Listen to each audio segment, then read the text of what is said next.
having minor can you see what solving these minor inconveniences could really do for your game? Okay, we are now live. Hello, ladies and gentlemen. Welcome to Unofficial Commentary on Godzilla vs. Kong, finishing up the MonsterVerse movies here, or at least the ones that are out so far. Yep. Because we haven't had a confirmation on if we're going to be continuing this due to Toho's contract with Legendary and whatnot expiring recently. Hypothetically, they could just continue the MonsterVerse without Godzilla and just have Donkey Kong over there fight off all of Warner Brothers' original monsters. But that wouldn't make for a very interesting universe since, people want to see more of Godzuki. Yeah, Mammoth Boy versus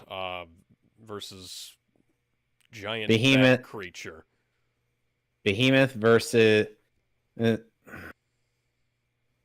well, don't forget, and not only would Godzilla be gone if they don't renew their contract, but also Mothra, Rodan and Mothra. Rodan, and yeah, Ghidorah, whatever's left of Ghidorah after that last movie. Mm-hmm. Well, I've got the movie queued up. What about you? I do too. Alrighty I'm watching it off HBO Max. Alrighty then. Let's go ahead and get started in 3, 2, 1. Rated PG-13 for what, HBO Max? Come on, you got to tell me what it's rated PG-13 for. Because all of the monsters swear a lot. You just can't understand them because they're speaking a different language. Kong could speak in sign language. Oh, I guess he took night classes from Coco. Possibly. Oh, and unlike in the last movie where the soundtrack was done by Bear McCreary, this time we've got Tom Hulkenberg, a.k.a. Junkie XL, one of my favorite composers. Who composed the Wonder Woman's theme music in Justice League, the Zack Snyder cut. He also did the score for the Dead or Alive movie, which is one of the oddly best scores for such a strange movie. With Eric Roberts as the villain.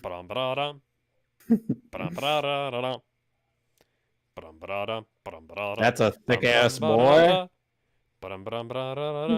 Oh, that's unfair. Monkey Butt only gets you a PG-13, but Bat Ass gets you an R. No. Knockout's lack of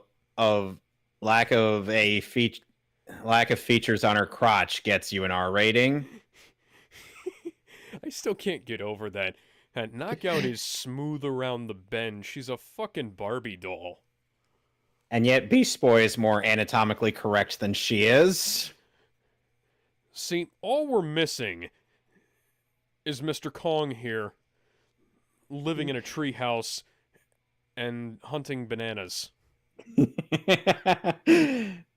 it's also kind of funny. We have a Superboy character, or aka Knockout, appear before Superboy in the DC AMU.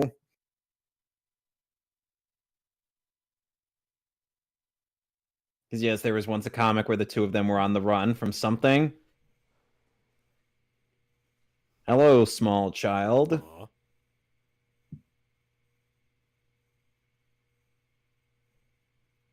Even Birdman and tries to understand why human characters are in the movie, but then again, I mean, part of the importance of having human characters in a movie like this is for scale. But at the same time, if you've got something like I've had this argument with Broly on the Stand with Vic Discord, just saying like, dude, yeah. The human characters, like it or not, do serve a purpose. It's not like it's, Transformers, where the characters of the Transformers have their own personalities, enough personality to carry a damn movie by themselves, and in fact it did in 1986. these monsters don't really have that much personality going for them. Yeah, they're not exactly Optimus Prime and Megatron here. No.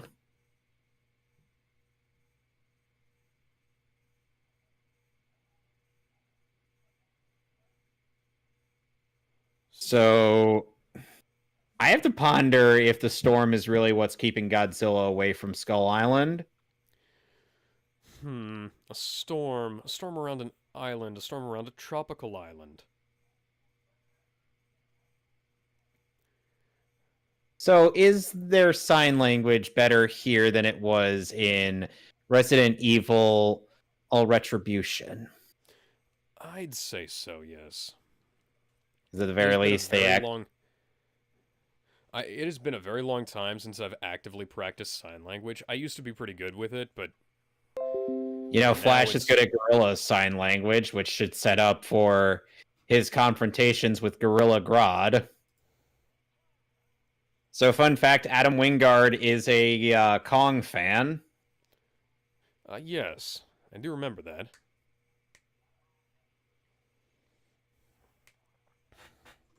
Just based on the fact that there's history between these two, and they fought before, while their kind has fought before, that should imply what the conflict is in this movie by itself. Know what I mean? Yep. But of course it's like, oh, the writing is so bad, blah blah blah. And I'm like, do you expect this to be on par with works of Shakespeare? It's a giant radioactive lizard fighting against a monkey. Yeah, it's like, I'm gonna be real with you, Chief. It's a radioactive dinosaur fighting a giant, an ape. What do you expect this plot to be anything other than to be anything? I have the perfect plot. We've got the best plots. Oh, Titanus Gojira. That's a scientific name, apparently. Not Godzillasaurus. Well, that's because I have the perfect explanation for why King Kong and Godzilla are fighting. Why? Godzilla broke into Skull Island and stole King Kong's banana collection.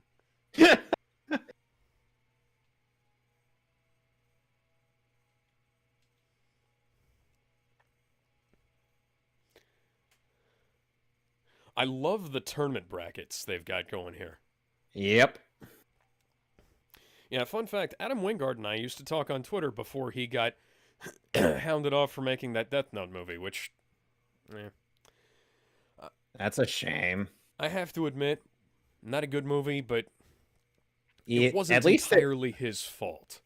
Yeah, of course it wasn't his fault. Did they really have to bully him off of social media?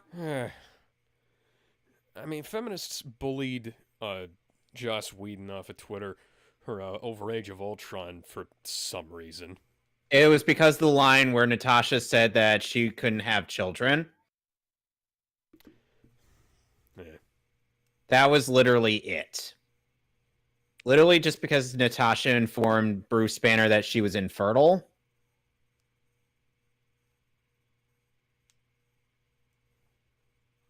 And we got a conspiracy buff here.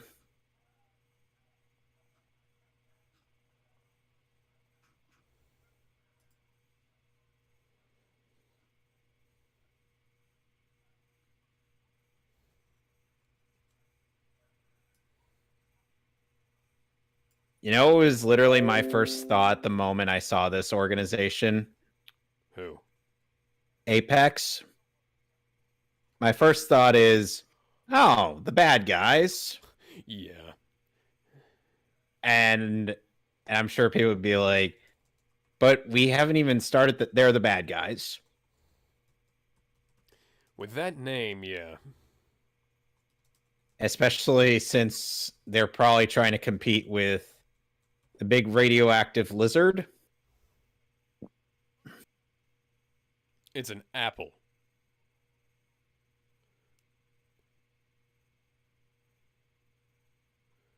Okay, you are wacky. You are just a little bit wacky, man. He's a conspiracy buff. Yeah, He and the Question would get along perfectly. I mean, the Question wouldn't care about that fucking apple, though. You never know. You forget that the Question is the same guy who ponders about Girl Scout cookies. It was... Shit, man, it was seen as a conspiracy theory that that stuff wasn't causing problems.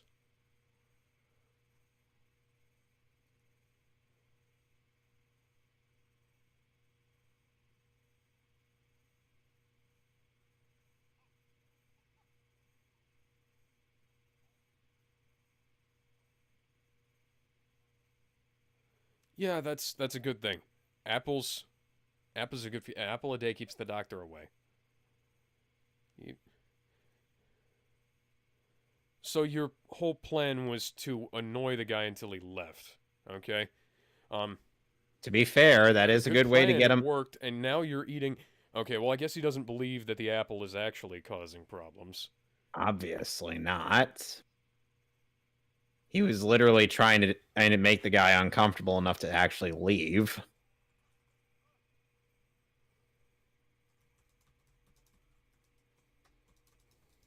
Oh, great. Oh, great. Aaron started the rumbling again. Alex, get me an Ackerman. Okay.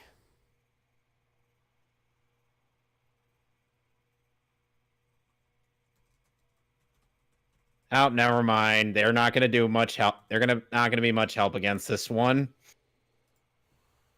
In fact, I think Godzilla might have soloed Aaron's army of Colossals.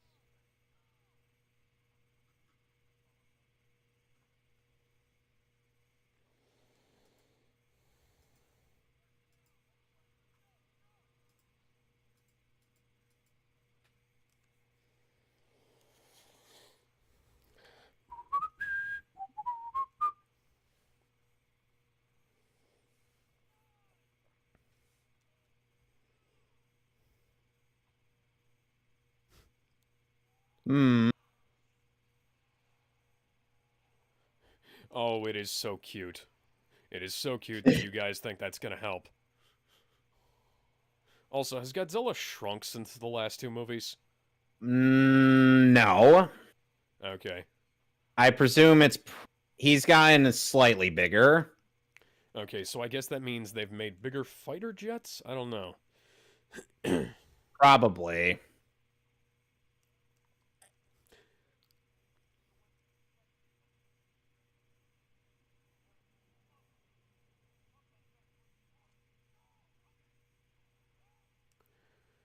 Taste me, bro.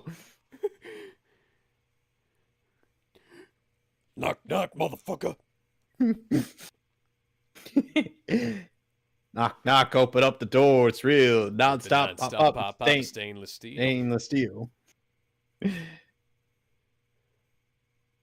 Oh. That's hi.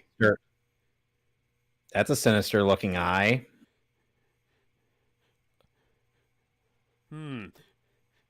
Does that belong to Mechagodzilla? I think it might. Whatever gave you the idea that he might be in this movie? Because Mechagodzilla is awesome. Well, to be fair, he's better here than he... Why did they get CNN? Why, CNN? Because Warner Brothers owns CNN. God damn it. Same reason they showed up in Batman v Superman. And, let's see, Godzilla takes out Apex, and then he just leaves. Oh, so he took out the obvious villains. Huh. But people assume that they're the good guys because they're cybernetics facility. Thanks. Oh, and that guy I think is Alexander Skarsgård from the It remakes. I was gonna say, that guy in the back looks familiar. Oh, and Millie Bobby Brown is playing a character who is older than she is at this point. Hmm.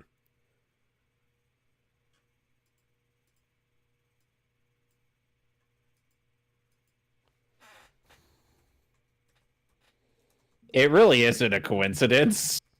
He just shows up, destroys the facility, and then he just leaves. I'd be like,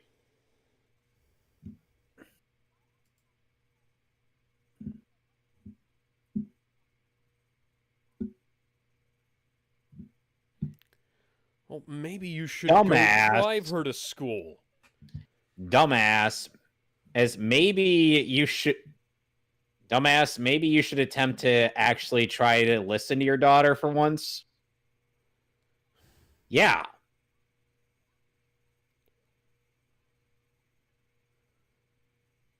No, they don't.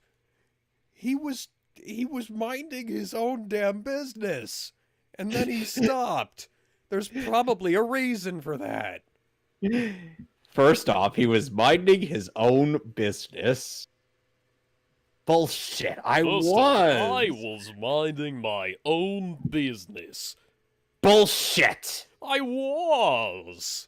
And what were you doing whilst you were minding your own business? So I was just chillaxing underneath the earth like a baller when all of a sudden these schmucks burst down my door. One of them yelled out, "Get on your knees!" To which I responded, "I'm not your mother last night." And they took exception to that.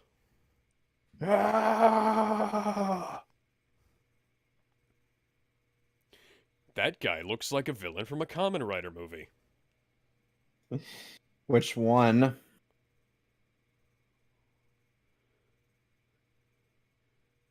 I mean, technically both of them do. You know, Mark Hamill was once the villain in a movie based on Japanese property. Yes, and he was also a supporting character in the first Guyver movie. Yeah, that's what I was thinking. Guyver. Oh, he was the villain in that? I thought he was just like a sidekick character to Guyver. No, he's the bad guy. I've never seen Guyver. The only thing I know about Guyver Bennett the Sage has reviewed Guyver with Nostalgia Critic. And David Hayter was in the second. And then a Nostalgia Critic got Bennett the Sage to review the Speed Racer movie from the Wachowskis. Go Speed Racer, go Speed Racer, go. And Nostalgia Critic was trying to get revenge on Bennett for making him do Guyver by making him do Speed Racer. To which and Bennett didn't even think Speed Racer was really all that bad.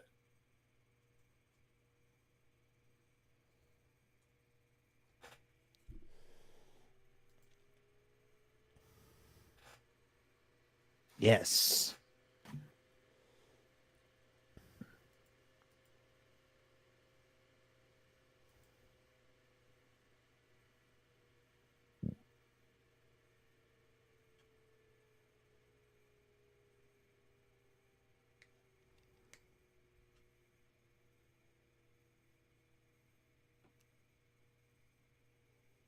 That was an obviously dubbed-in line.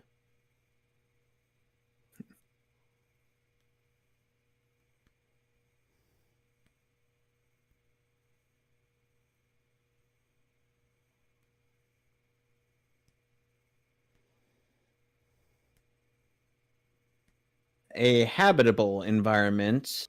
Yes. And you guys are seeking. See, and these guys are seeking unlimited energy. You need to be talking to Brendan Fraser here. So, are we sure these guys aren't Shinra?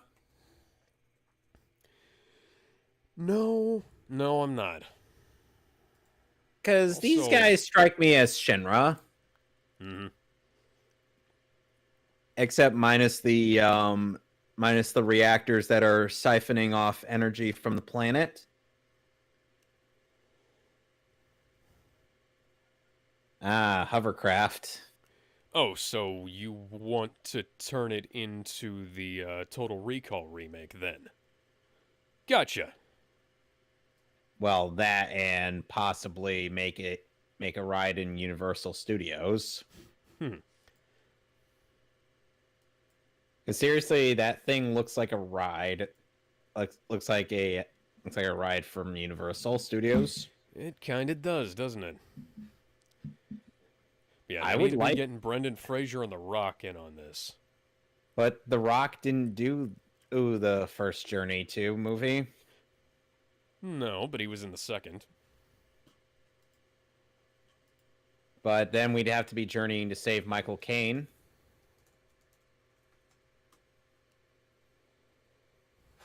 Yes, I've actually seen both of those movies. I mean, that's kind of assuming that they're all connected, which I'm pretty sure they're not. Yeah, you'd be surprised. Meanwhile, Donkey Kong is still trying to break through the barrier.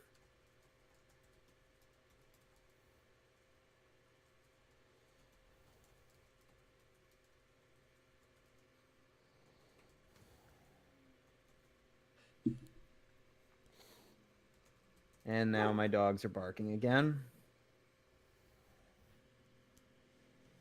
Hello, sweet child. Oh, oh, oh, oh, sweet child of mine.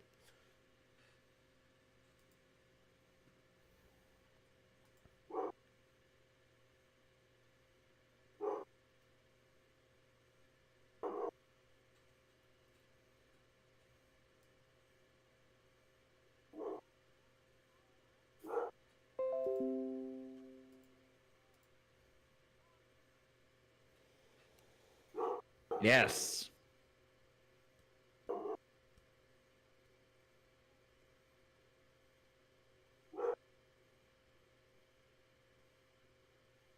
Hey, nice holodeck. Yep.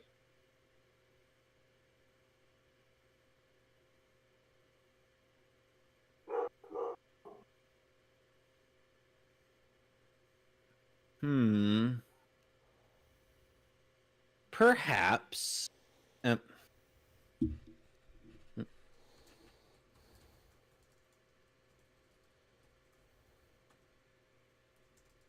You know, it's funny how this movie is pulling in more our box office than sadly a Godzilla King of the Monsters did so far. That's interesting.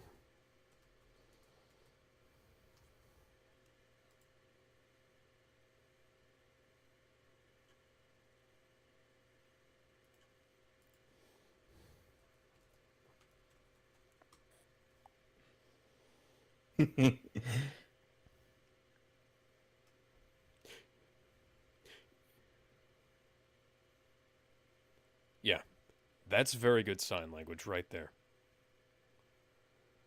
It's not just them waving their hands around like they did in Resident Evil. Mm-hmm. I think they So I actually have to. bothered putting some effort in. Yep. Because hey, they wanted to show their work.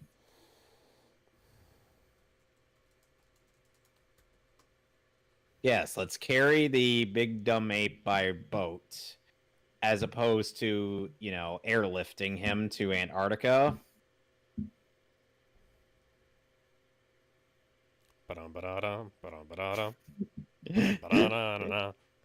He wakes up to find out that King K. Rool has stolen not only all 201 of his golden bananas, but also all of his friends, including Diddy Kong, Tiny Kong, Lanky Kong, and Chunky Kong. Yeah, once he gets done with this mission, and he's gonna come home, find that his treehouse has been ransacked, his banana cave trashed and emptied, and we're gonna have Godzilla versus King K. Kong versus King K. Rool. Dawn of video game. Or which will still be a better theatrical release than the theatrical release of Pot v Kettle Dawn of Martha. You take a 4-hour movie that was meant to be split into two and cut it into one 2.5 hour movie, and you see what the fuck comes out of that. And oh wait, Why do you we think saw it twice. Why No, do you wait, think I we said? saw it more times. Why do you think I said theatrical? Do you really think I meant home video?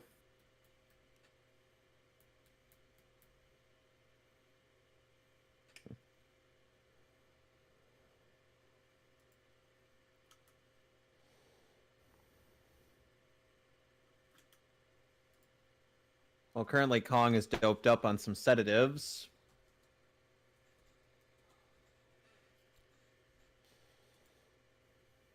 What do you think of the beard he's sporting?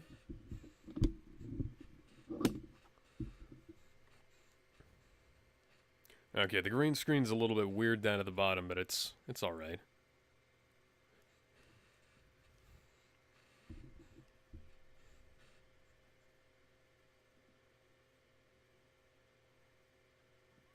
All right there, Marty McFly.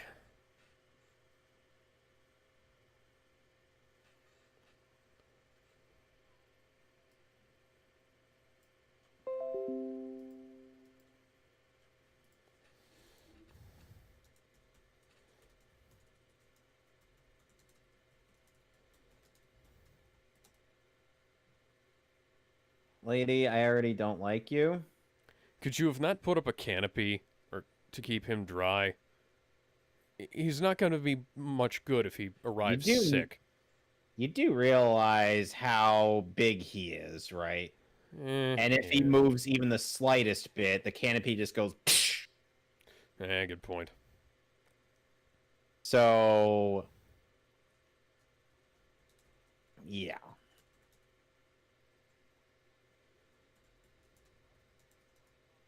Ooh.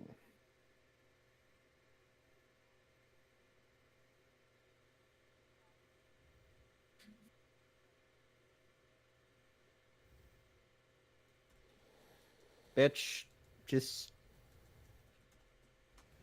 walk slightly to the left and into that shaft that leads Death's Trap. An ancient rivalry in which they fought like they were sock puppets. And at one point, Kong had shoved a tree down Godzilla's throat, telling him to eat his vegetables. Godzilla did not take kindly to that, nor did he take kindly to the fact that the director said that he lost, even though it seemed like a tie. That was the 1962 version, by the way. I believe I have that film on Blu-ray. Oh, goodness gracious. Actually, I think I've shown you a picture of it, so yeah. And somehow it's still my fault that you've gotten the Blu-rays for My Hero Academia. Well, you were the one who convinced me to read the manga. Yes. Yes, I did.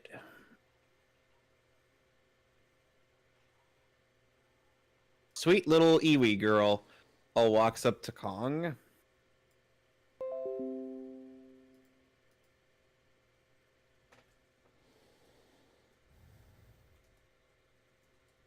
And did you know that the first Japanese Godzilla to be portrayed primarily through motion capture was Shin Godzilla? Interesting. The actor even put on like a wooden mask to basically mimic Godzilla, but even though he didn't have to.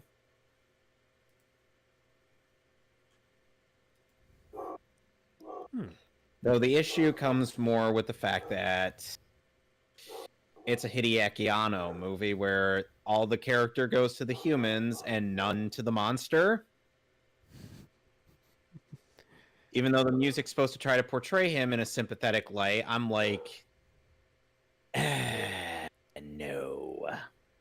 No, I'm not feeling sympathy for this derpy-ass monster. Herpaderburp, herpaderburp, herpaderpaderpaderp.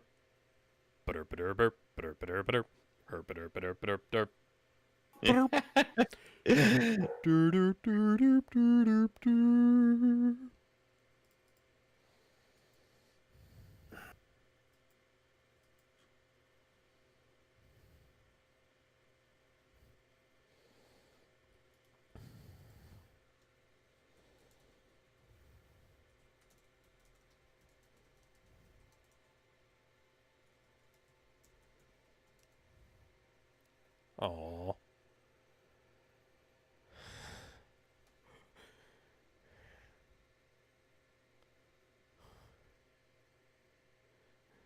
I believe the politically correct term is ape. Yeah, You it'll dumb only broad. be a few. It'll only be a few years before his descendants will be speaking in English and conquering the planet, and Charlton Heston will find the Statue of Liberty just chilling in a pile of sand. You maniacs! You blew it up! God damn you all! God damn you all to hell!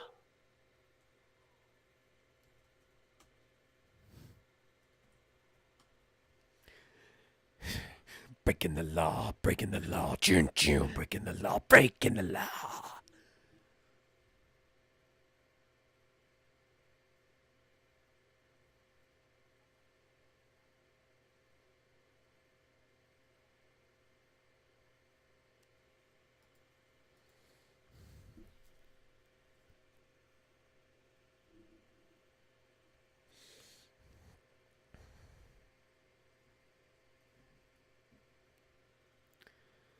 That's like a...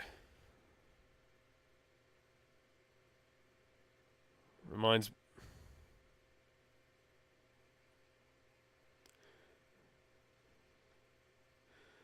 Did they seriously create, like, a Ned Leeds for this movie?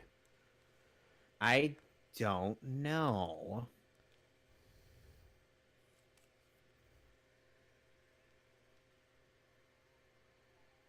Hey! Man, even when I was a kid, I fucking knew that was a bad idea. What?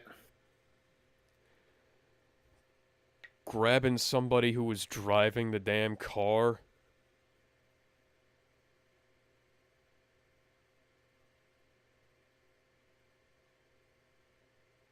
Oh, so he...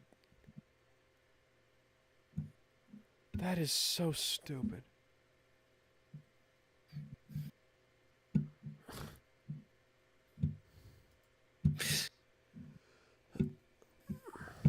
Meanwhile, in Chinatown...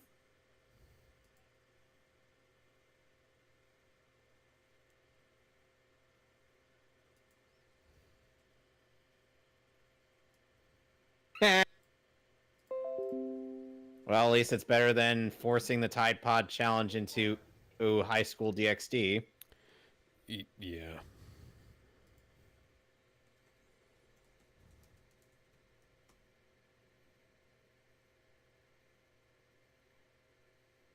Look at me in the eye, crazy man.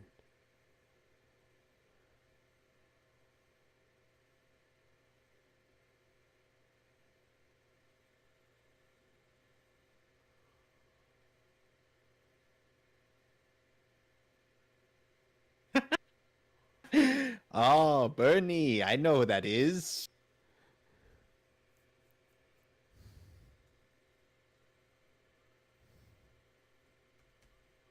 Mr. Byrne.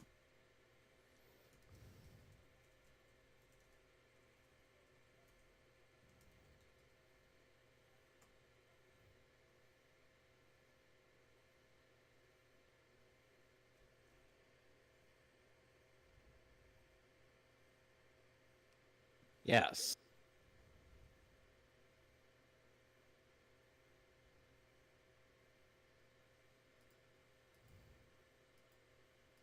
Hmm.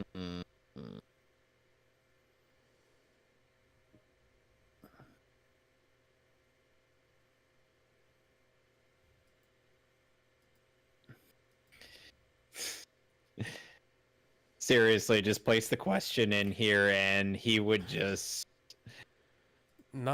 get a beer with this guy. Knock off Ned Leeds over here. Looks like a fat version of my friend Marco.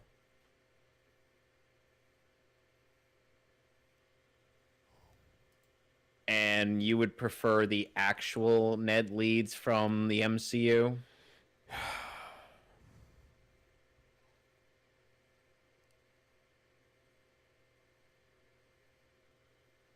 Godzilla be all like, I heard y'all making in some us tech right here. I don't like it.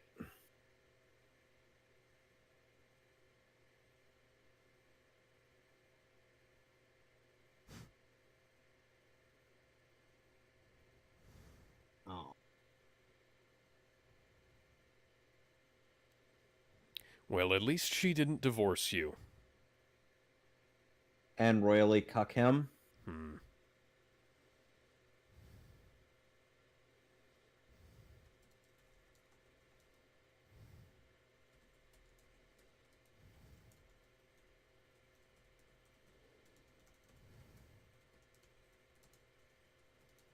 Hmm.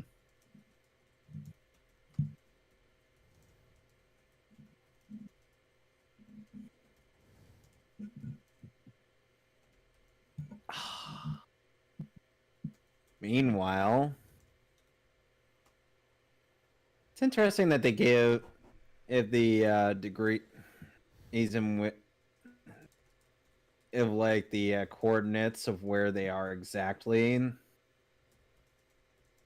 I can imagine CinemaSins being all like in case you confused it with such and such. You know what I mean? Yeah. That I mean, gag you don't is really need to include the coordinates, but hell. it helps. I personally feel like it helps. Yeah.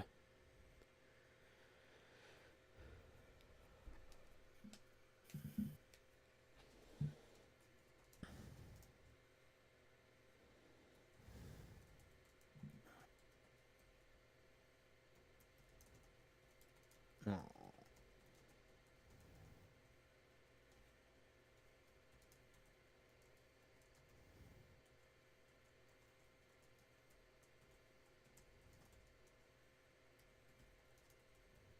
Ah, yes, whoever that brother was that I'm sure will be explained in a tie-in novel. Guy looks like Charlie Hunnam almost. Hmm. Who you would probably know from another kaiju film, Pacific Rim. Yeah, I was gonna say Pacific Rim. You know who's going to be fighting a quote-unquote kaiju in August? Who? Idris Elba. In what movie? The Suicide Squad. Oh. Another DC Marvel crossover now. After his character And died. Much like Zachary Levi. perhaps they reincarnated into the DCEU. Perhaps some perhaps who is Zachary Levi's character called again? Fondrel. Fondrel, all reincarnated as Shazam, and Heimdall reincarnated as Bloodsport. Funny. I think I could picture that. Uh-oh. Oh no. I recognize that sound design.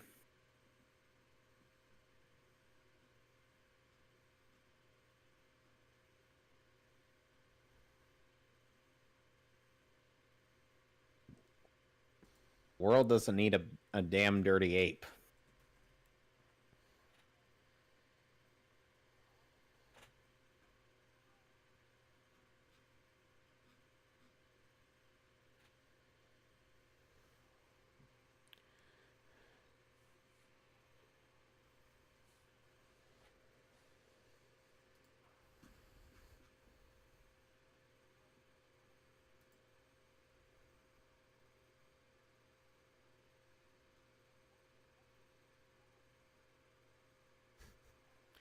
Dump the monkey, that's racist. Yeah, how about we throw you off, bitch?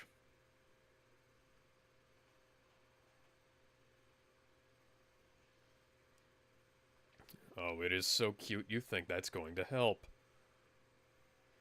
It won't. And you missed, that's the worst part. You shot rockets that weren't going to help and you missed. Poof. Hey, I think the director might have seen that episode of Ava. You mean the episode when Asuka was introduced to the cast? Asuka Strikes, yes. Hey, I saw that one too. That was before I dropped the series because of Netflix's awful dub. Poof. If you want, I can hook you up with the original dub. Please do. Because I want to actually like Ava. Well, rather, give me the director's cut where Vic voices, what's-his-face?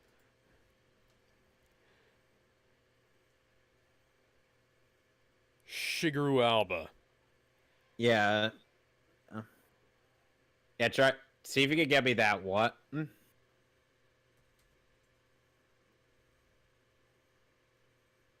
Yes, let's lock ourselves in here. I'm sure nothing could possibly go wrong.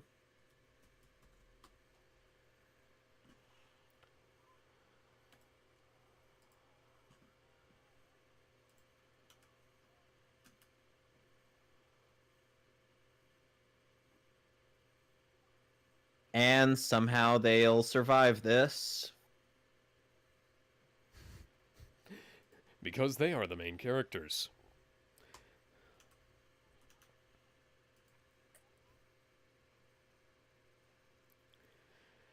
You locked yourself in, you dumb broad. Wherever you are, I believe that the heart does go on. We'll stay forever this way. You are safe in my heart, and my heart will go on and on.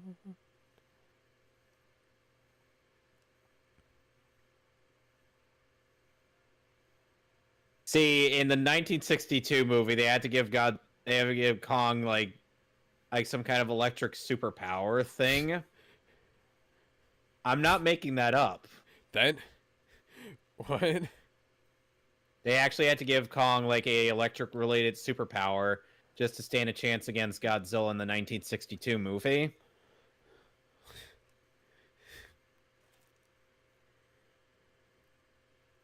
Here, he doesn't have that. No, it's just the power of monkey. Monkey, not truck. Oh, if only he had the Beast Titan's throw. Like, he could just chuck a salvo of missiles at Godzilla.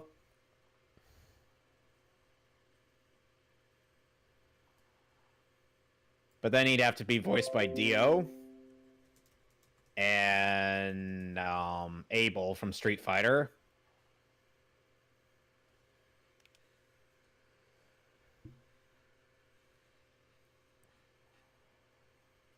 Hey, I think that shot might have been stolen from a certain Top Gun movie. Highway to the danger zone. And we still don't have Top Gun 2 out on anything yet. Hey! I thought you were on our side! Turning a fighter jet into a fucking throwing star. God damn it, Kong.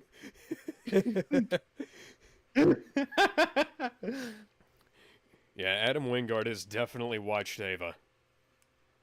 Well, why wouldn't he? Poof. Look, the fact that they're standing on the USS Saratoga...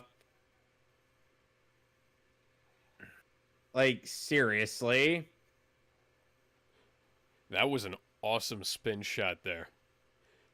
And a nice right elbow from King Kong. Yes, yes, you totally took out Godzilla, who would actually breathe underwater. Oh, fuck. I love how Kong was like, oh no. Yep. It's like, I know what's coming, that's not a good thing. It's as though he saw the other Godzilla movies.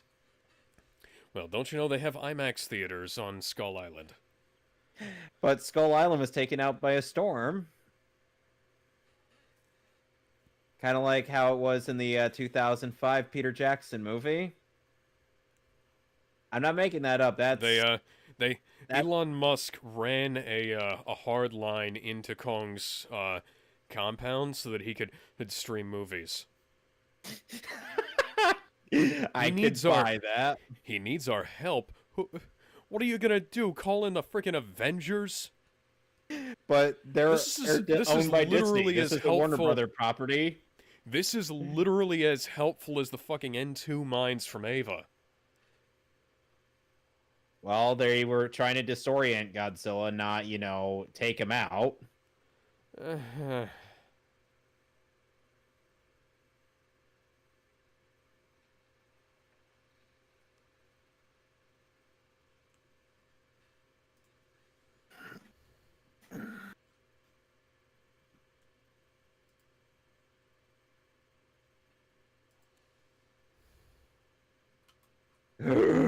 Oh my god! Oh my god! Oh, I'm never going swimming again.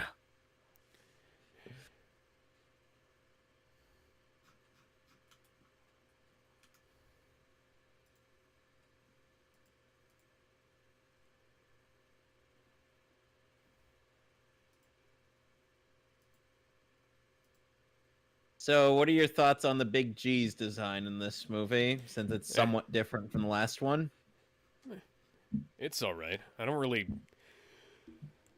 really noticed any major changes. It's like there are just like minor, subtle changes. Yeah, it's like how they changed Superman's belt buckle from round to square between Man of Steel and BVS. Almost imperceptible. Unless you're a YouTube channel that profits off of noting every minute difference.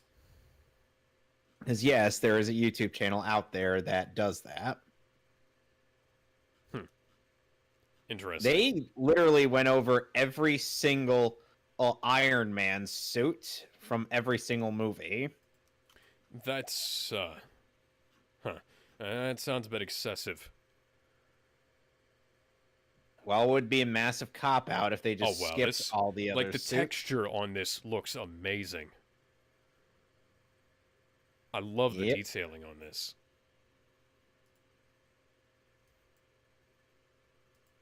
Godzilla's like, I'll get you next time. Next time.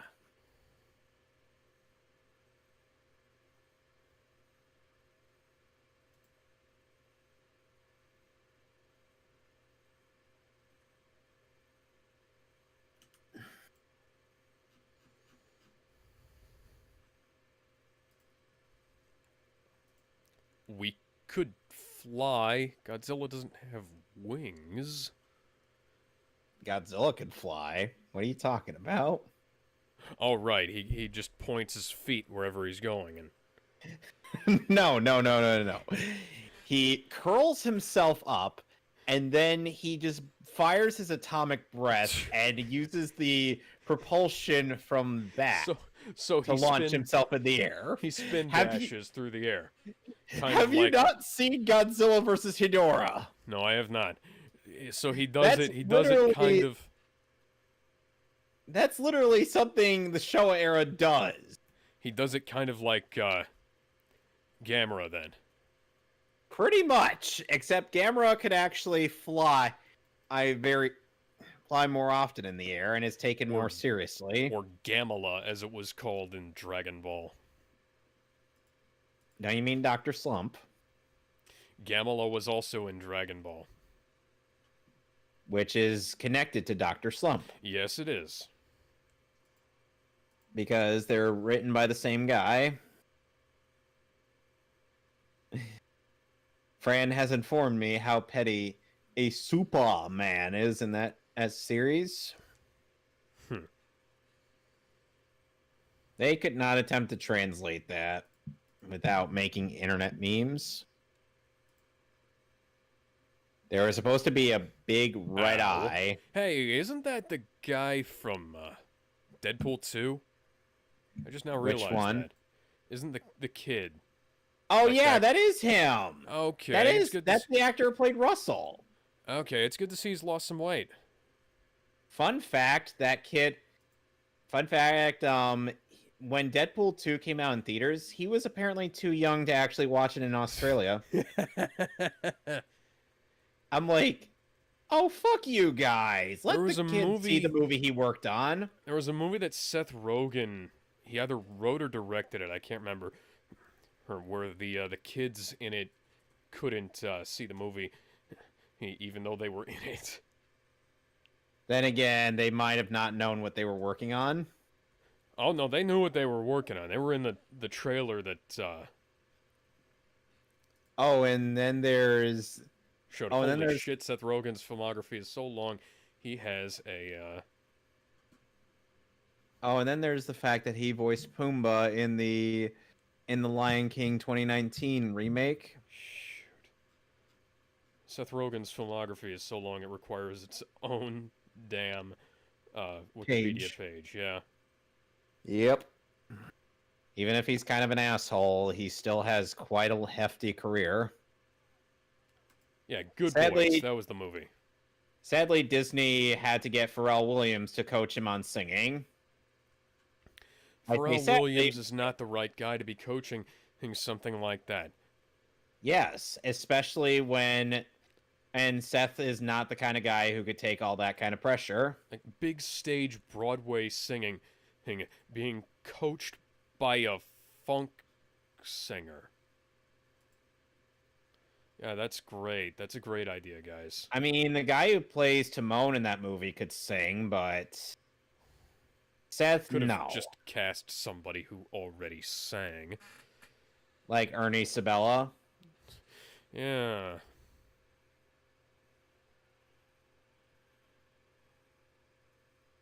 Well, that would be recasting him in that movie. Same with James Earl Jones as Mufasa. Ooh. Meanwhile, Donkey Kong is being airlifted. Well,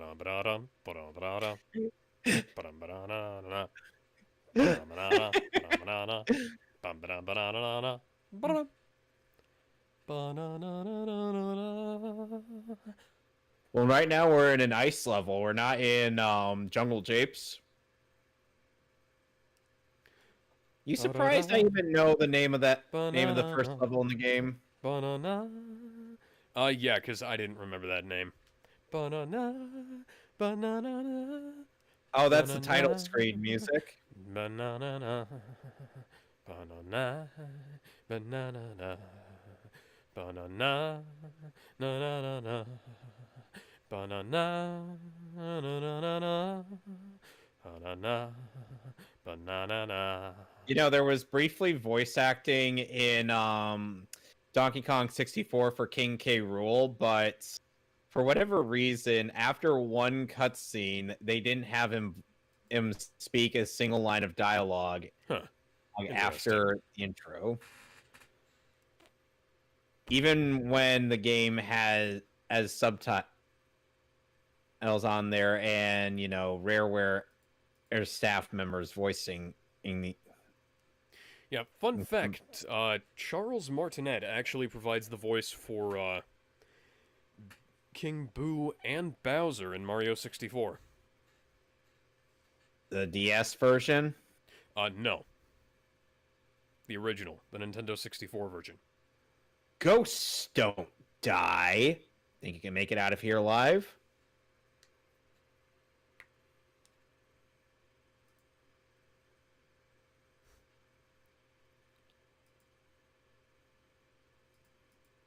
Go to the hole down completely left.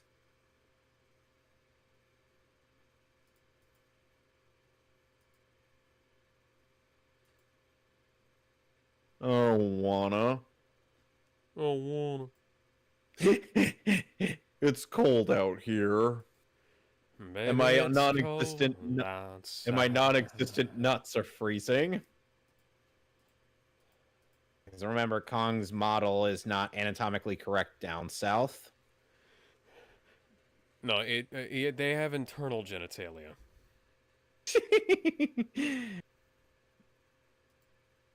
So what do you think of the fact that Sean Gunn is playing the other CGI character in the Suicide Squad? I think James Gunn is pretty much showing that he's trying to make the Guardians Lightning strike a third time. To be fair, it is kind of his style. Yes. But even So, Joss Whedon usually tried to make things, different.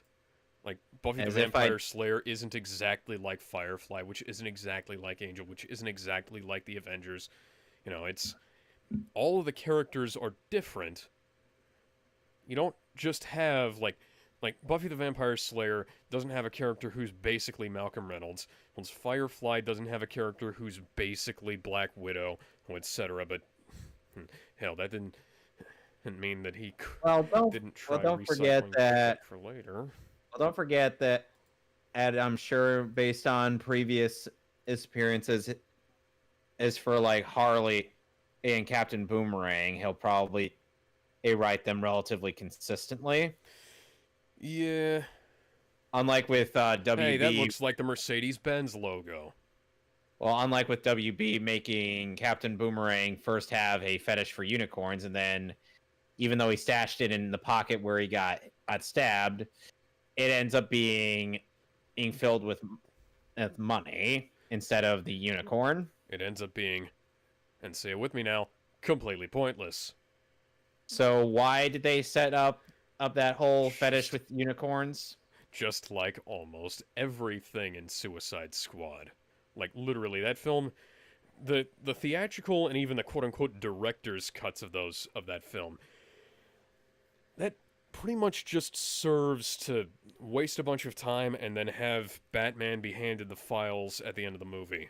And like, a little bit of a thing. Why exactly did we need a Suicide Squad movie after Batman v Superman? Well, I mean, it makes sense for world building, but I would think maybe try to focus on someone that might actually be in the crossover, the big crossover movie. Well, like, no shit. That was what I said. I said it should have been in either, like, maybe an Aquaman movie. Then maybe Aquaman movie, Flash movie, Cyborg, Wonder Woman.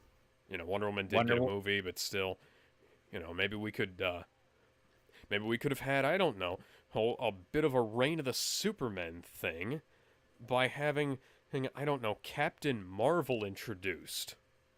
But then we'd have to introduce Connor Kent. Well, you don't have to go all out. You just have to have like something. You do realize that they call it Reign of the Supermen because there's more than one Superman. I know that. I'm just saying. If we'd have a Reign of the Supermen, we'd have to have not only the Eradicator, but also Superboy, Steel, and Cyborg Superman. You could. It doesn't. Eradicator is in the comics. You could have done almost anything. You could have made the Suicide Squad movie have any level of importance. Hell, Superboy was actually in charge of the Suicide Squad for one uncomic. If you've got a bald head, you die. I see a Deadshot. Keep that helmet on. If we fail the mission, you die. if we find out any information you're giving us is false, then you die. If you have personalized license plates, you die. Da, na, na, na, na, na, na, na, na, na. A lot of Star Trek 2009 and references recently. I've seen quite a few today. One of them was in the Black Widow trailer. When's that movie supposed to come out? I don't know. Let's see. It's supposedly it's supposed to come out May this year. But of course, it's going to be on Disney Plus. To which I'm like, Disney, do you hate money? Do you just hate money right now? I get that you're a multi-million-dollar conglomerate, but do you just hate money? Warner Brothers hates money too right now. They appear to have completely fucked up the replication process for BVS IMAX, and they still haven't announced the 4K for Justice League, despite the fact that Wonder Woman 84's 4K. Oh, hi Godzilla. Oh wait, no, that's not Godzilla. OG. That's a big. Hi, face hugger. As a dragon? Yeah. Technically, that's not even a wyvern, but yeah, that... I'm just gonna say creature from Avatar. James Cameron's Avatar? Yes. But which has the better looking background? This or the Avatar? Oh man, at this rate, I gotta say this, because, like, this movie has never failed to impress visually. Like, we have, like, close-up shots where they're needed, wide shots where they're needed. None of this shit that we get from Michael Bay's Transformers, where there's too many close shots or too many wide shots where you can't figure out what the hell's going on. There's plenty of detail all over the place. As you can tell that they used every bit of the budget very well. Yep. Like, there was, like, a couple of bad green screen shots early on, but they were really small. Yeah. To the point where it's not even an issue. Yummy. It's not bananas. Unfortunately, I can't find bananas big enough for me. Banana, banana, banana. Banana.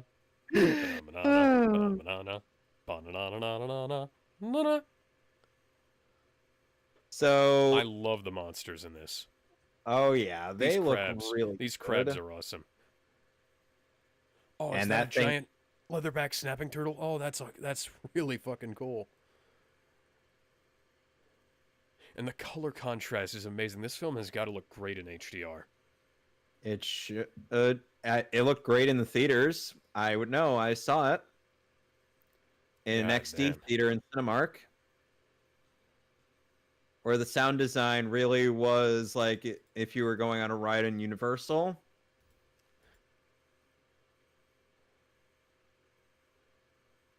Like it felt like you were practically there.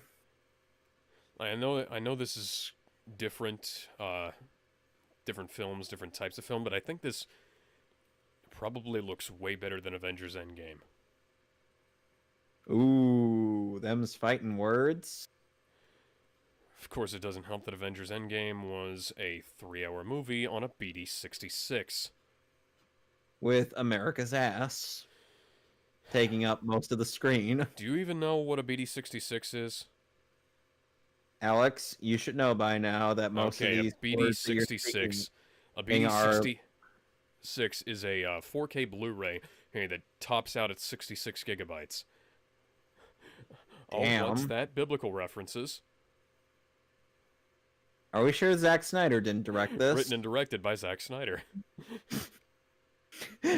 I joked earlier that a Godzilla movie directed by Zack Snyder would feature slow motion in every single frame. And Godzilla and his arch nemesis in that movie would be like, Why are we moving so freaking slow?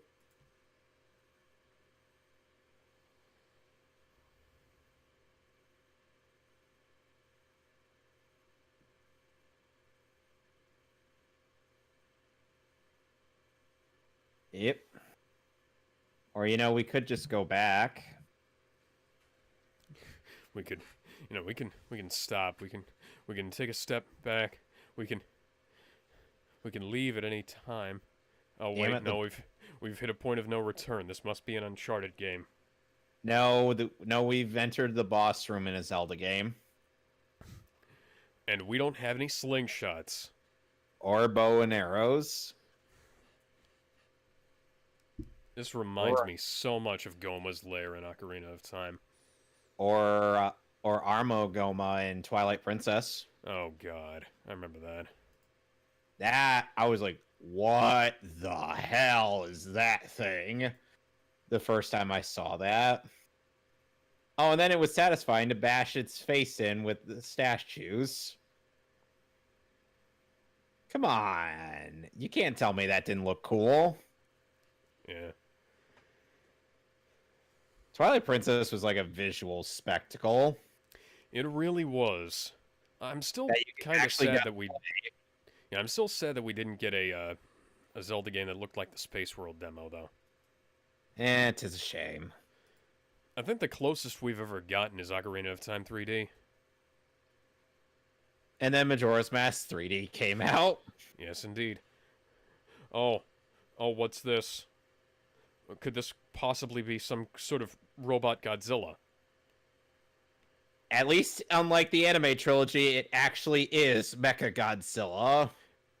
Because you know what they did with Mecha Godzilla in the anime trilogy? They gave him a lot of wood.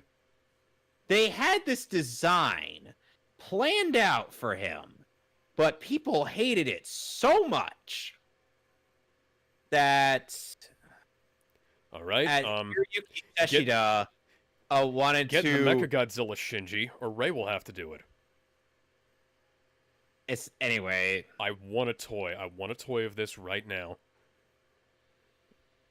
I want the figure. This is not a joke. That looks awesome.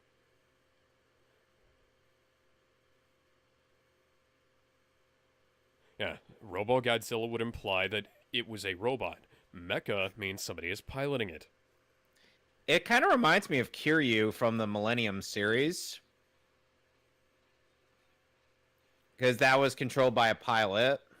Glad to see Homeboy knows his anime terminology. There we go. Basic words. Get out of there, guys. They're gonna try to. You know, if this was Ava, they would have just cut out these guys being there and would have had somebody just, fucking around in the Mechagodzilla suit. Either that or would have been like Ray banging her head against a wall. Clong, clong, clong, clong, clong, clong, clong. I have to imagine what you're gonna plan to end up doing with that scene.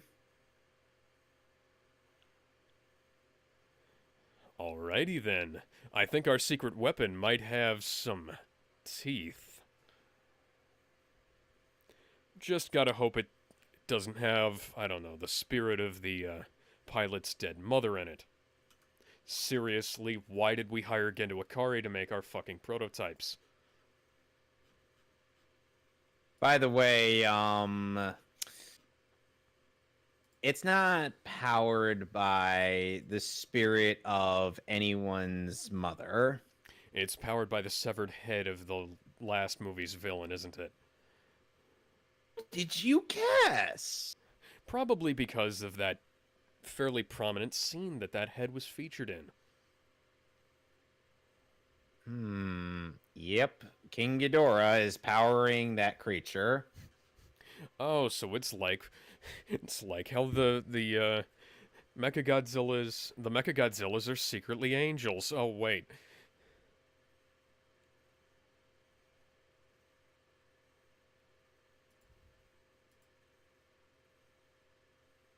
I still have to wonder when a subtitled version or the dub of Thrice Upon a Time is going to come out. There's no fucking telling at this point. Right, because Funimation doesn't want to do any sort of confirmation on that. It might just be Kara. Kara probably he wants to nitpick that script to death. You do realize that was only the third movie, right? Well, they kind of did that with the Netflix dub, though. So, And of course, Carrie Karanen not being able to take any heat for or criticism on that dub, decided to go on a mass blocking spree. Fun. I'm like, Carrie, it's not even entirely your fault. You were dealt a very bad hand by a studio that wanted to make money. Yeah. It's like Harrison Ford once said to George Lucas, you can write this shit, but you can't make people say it. Is that why Is that why George Lucas wasn't directing the rest of the original trilogy? Yes.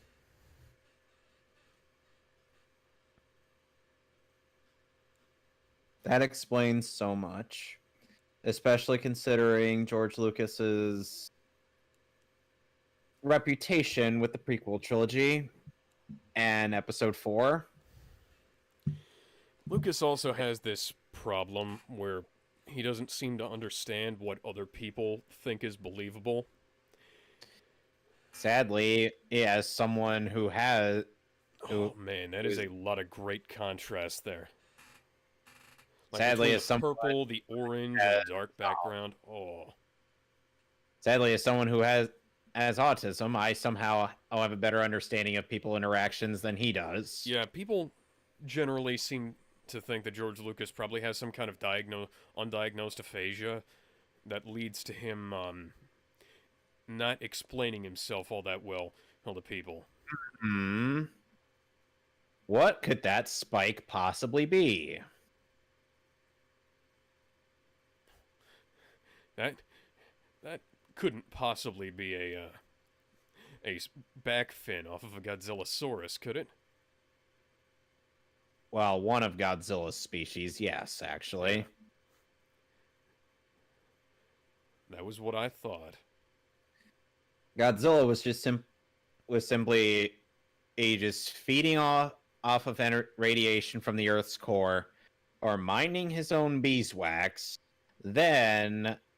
And people started making nuclear weapons, and he's like, there's some tasty radiation up on the surface. Better go check it out.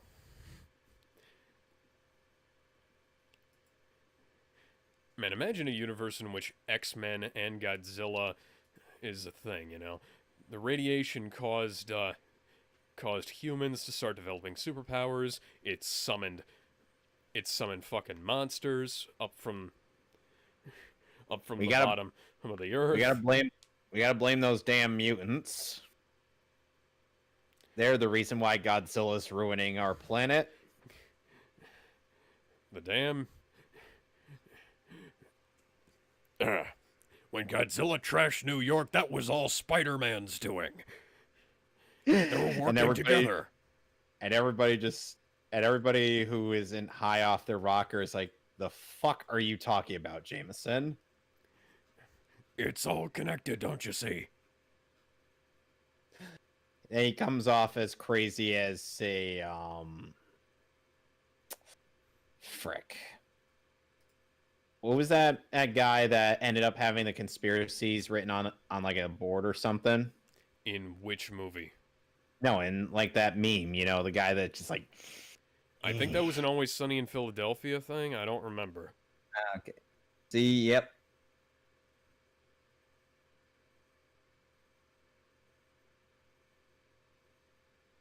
Yep. Ghidorah is the reason why Godzilla's attacking these things, because his old nemesis just won't fucking die. Oh boy, it's all our fault. Who could have fucking guessed? As the people who can't stop coming up with a bunch of stupid bullshit.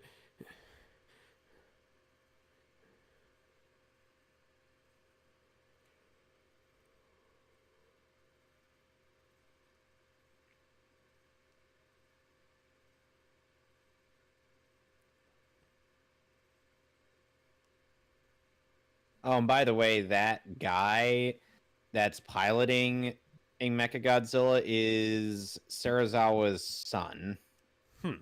Interesting.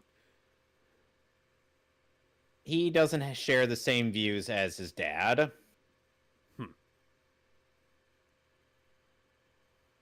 Welcome to Hong Kong.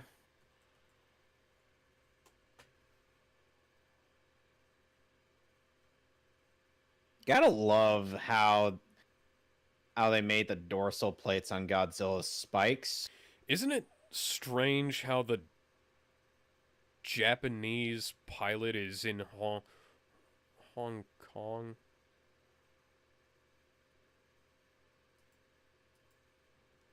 That's just a little bit weird, isn't it? Well, if we're in Neo Hong Kong, then we're gonna have to get Master Asia in on this. Because, like,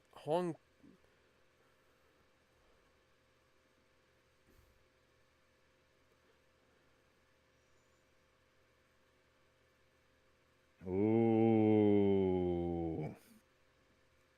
glowy.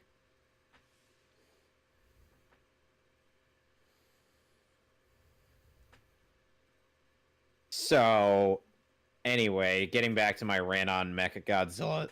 So, after people rejected the design of Mechagodzilla in the anime trilogy, Oh, was this lair designed by Capcom? Possibly. Anyway, so what they did was pull a Ryan Johnson. Tell people to go fuck themselves? So they quote unquote subverted expectations. Oh, right. They did the wrong subversion and made the subversion worse than what we were expecting, which basically turned Mechagodzilla into a goddamn city controlled by an AI.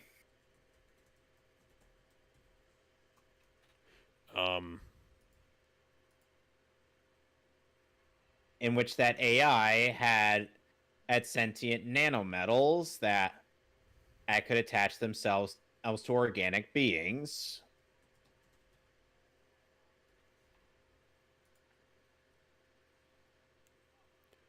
I wish I was. So what? They basically made him in a Metroplex from Transformers? If only. If only.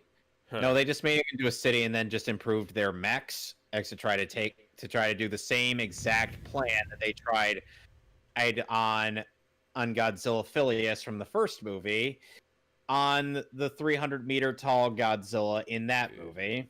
Okay. Guess how well this plan worked? Not. Exactly. They literally repeated the same.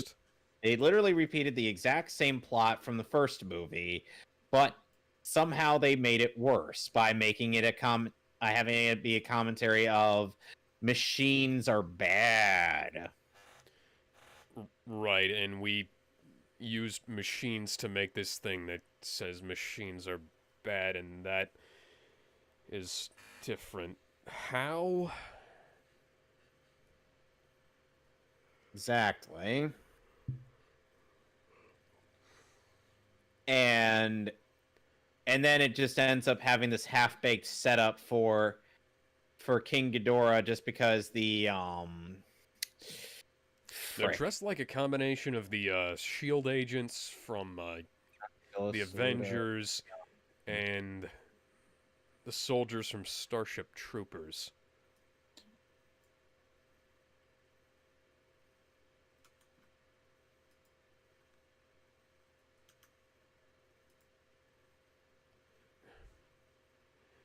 Like I said, pilot the Mecha Godzilla, Shinji, or Rei will have to do it.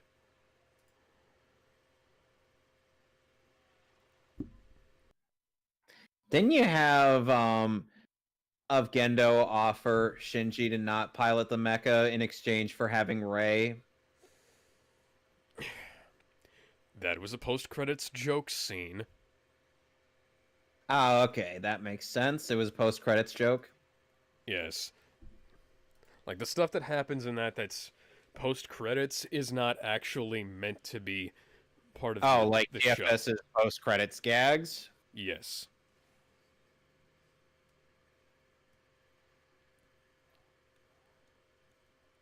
Like the famous pilot the vagina, Shinji. Yes.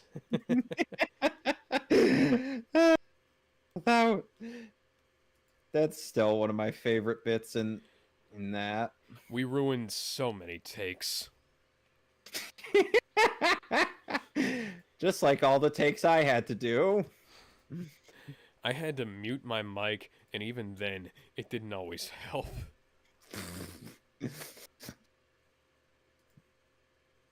So, ow.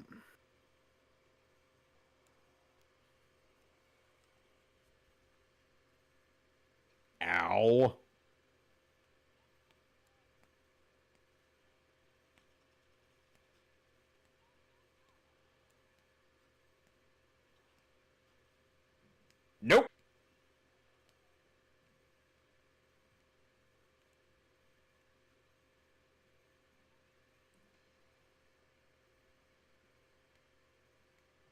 Bitch, please.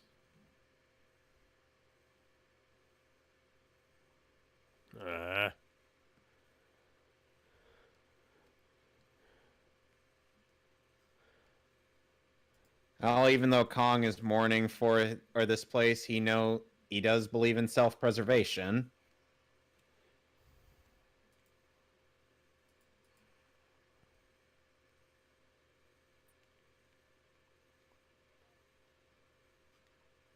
You know, some people try to make it so that the axe just literally breaks on Godzilla's atomic breath. That's when I'm like, I'm fairly certain there's a good reason why that axe isn't going to break. Yeah. Because they wouldn't just have that in the trailer and then not explain it in the actual movie. Wow. Why? Perhaps he believes that shitty cell phone pictures. Okay. I mean, if you wanted that, why don't you just have a DSLR or an SLR? Fucking instant camera. Oh. Uh-oh. She probably can't even hear you. No, she figured...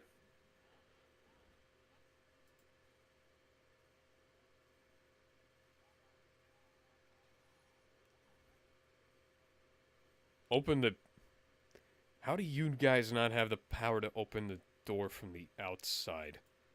Because the locks are only on one side. You forget that there are doors that are like that, Alex. No, I don't.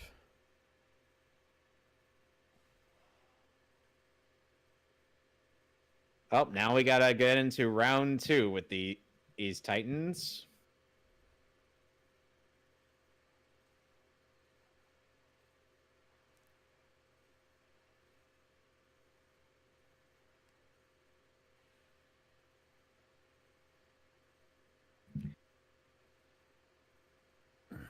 Round 2. Fight! Why isn't there ancient lamentation music, Alex? Because that's the wrong movie. Oh, right, because Wonder Woman's not in this movie? Wonder Woman versus Donkey Kong. The Nintendo crossover of the century. Wonder Woman breathes. Suddenly, ancient lamentation music plays.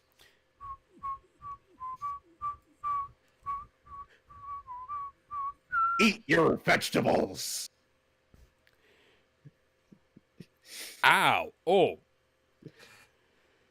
that actually hurt my eyes.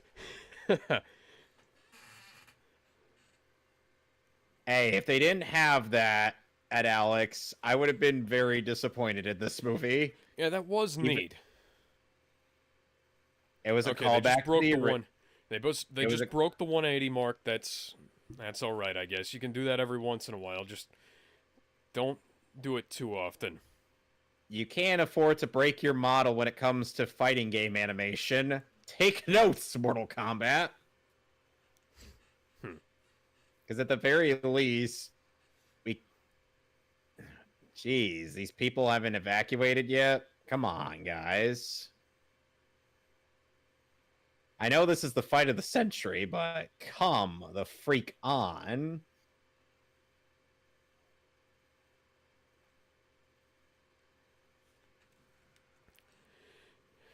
Oh. 9/11 was a Godzilla job. He was just invisible. Invisible Godzilla. That would be a hell of a thing, wouldn't it? It would be like the Cloverfield monster.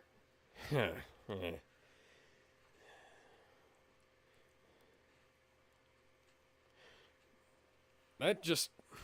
I haven't actually seen Cloverfield, so I'm not really sure, but, like, having an invisible monster seems like a really stupid thing to do. Like, it's just there to save on animation budget.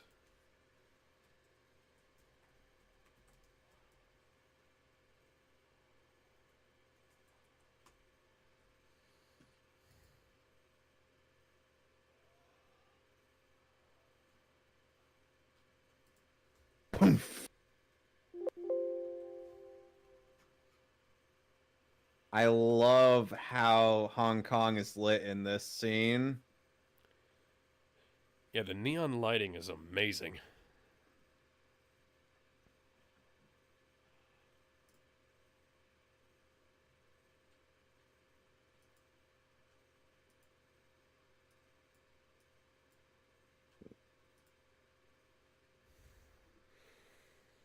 Uh-oh. The axe is out of power.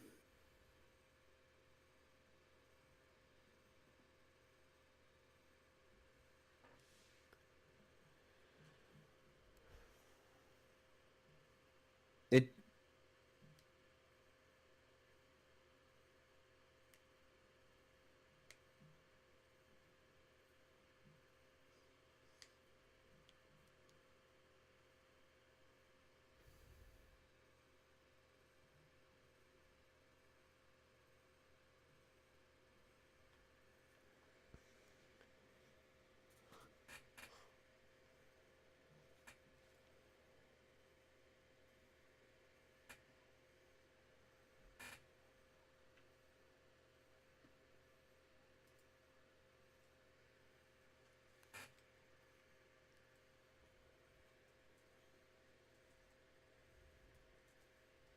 Obviously.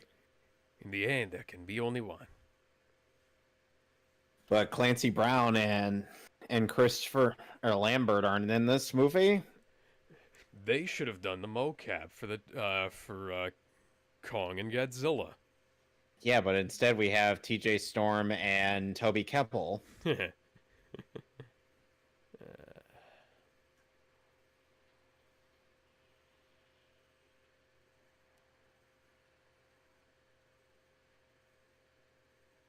The fact that that actually worked. We have some really good action direction here. Probably helps that this is CGI. Yeah, of course. That was a judo throw. Yes, it was. That was Ippon Sanage. Except it's Nice usually nod not... It was a nice... That's a nice nod to Godzilla actually knowing how to do judo in the older movies. Yeah, it's typically not done by biting your opponent's arm, but, you know, I guess different schools do different things.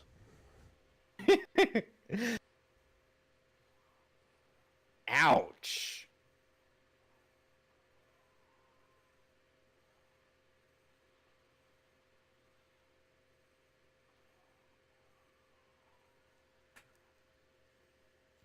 Papa Godzilla make you my bitch.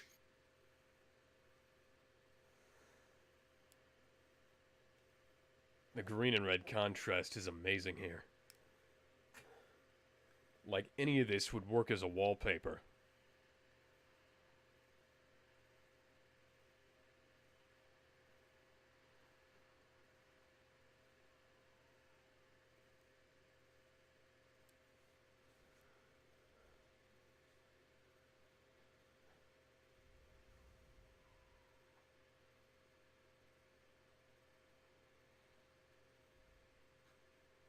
And Godzilla just leaves him there out of some form of respect. Yep. You were man enough to scream at me while I was screaming at you. I'm just gonna let you have your dignity and maybe train a little bit and come back and fight me later, huh? Yep, Kong is totally dead. Oh no. Oh no. Whatever shall we do? Then again, Superman totally died in Batman v Superman. Oh. That was also at the end of the movie, though. Yeah, but then again, Batman didn't kill Superman. You were never a god. You weren't even a Scylla. Save Mothra! Why did you say that name? I have to imagine and what might have been going through the actors' minds when Zack Snyder had them do the Martha scene. All right, there, Gendo. You can stop being obviously evil anytime you want now. Oh, what's that? What's that? We're having a desync problem, and the robot. I mean, the Ava is going rogue, berserk. Do I need to queue up? We might want to stay away from that guy right now. Do I need to queue up a certain Bohemian Rhapsody? Yes, Adam Wingard has definitely seen Evangelion.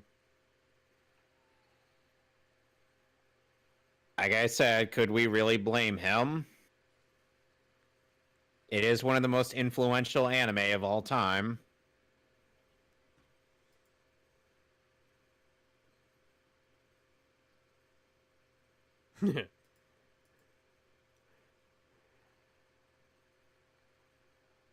Would you really have wanted to hear the rest of that speech? I mean, after all, that would end up resulting in someone kill stealing. I had no reason to believe Mechagodzilla would be in this, but I just want to say I fucking called this. Sadly, I didn't. Sadly, I was like, oh god, they're bringing Mechagodzilla in this, aren't they? I love this Mechagodzilla design. This is fucking awesome. Yes, this actually looks like the character. Perhaps that's why Godzilla's been attacking places, you dipshit. Oh gee, it's almost as if he used the DNA of his arch nemesis as to create an evil version of him. I'm now starting to get some Final Wars flashbacks.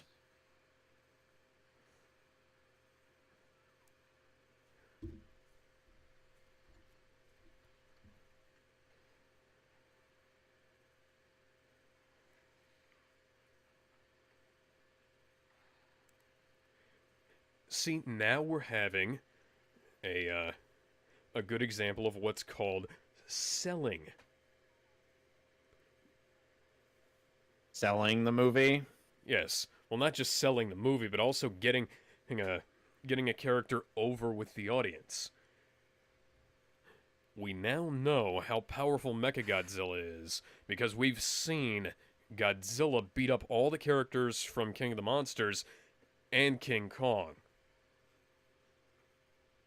And the fact that Godzilla is worn out from his last fight, it already puts him at a disadvantage against this creature. Bingo. So if, say, Godzilla was at his most powerful, not worn out from a fight he had earlier, he could have probably taken this guy. Okay, we need to get Kong some bananas. Oh, banana. He needs bananas and a boombox. So we can cue up his theme song. What Diddy Kong uses the boombox? Okay, we also need Diddy Kong. Can somebody go find his nephew? / son / whatever the hell he is this day? Oh, so we need to kickstart his heart up, it never stops. We need a giant defibrillator. Clear! Clear! It never stops. Live, you son of a bitch! Yeah. Live!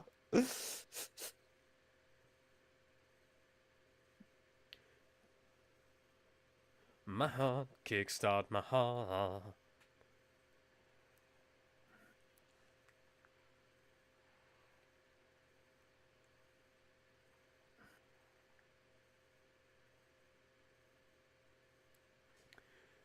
Access denied. That was a bad cut, but I liked it anyways. Just type in password 1, capital P.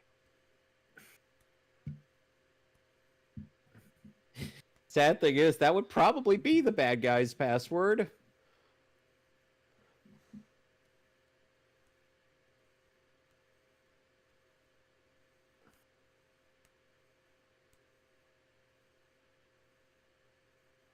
Actually, come to think of it, they also remind me of the jumpsuits from the Resident Evil movies. Specifically, the ones that Wesker wore.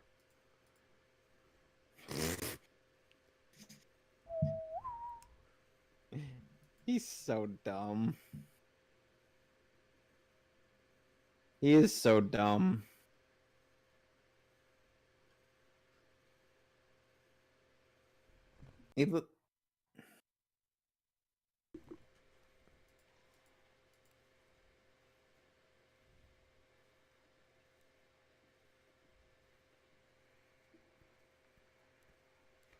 Holy shit.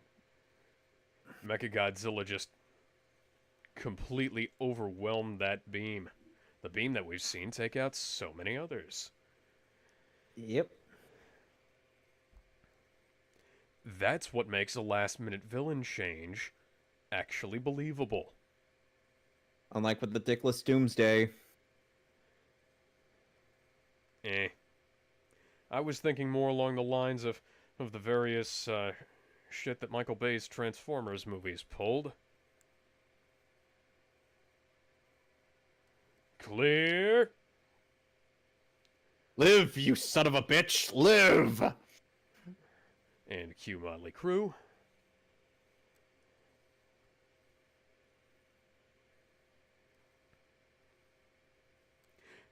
Now watch Kong join in the fight on Mechagodzilla's side because Godzilla was just beating his ass. Nope. Okay. That's good. We now have an explanation.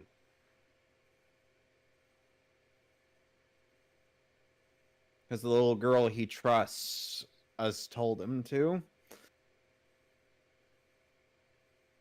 She told him to go beat up the robot.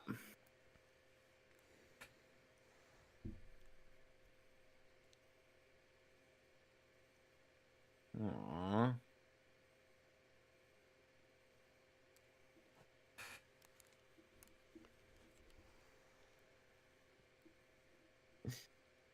See, if he still had the axe, I'd be queuing up Immigrant Song.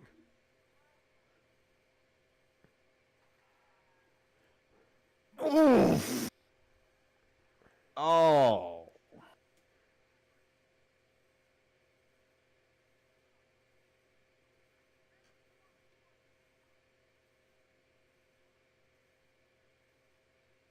Damn it.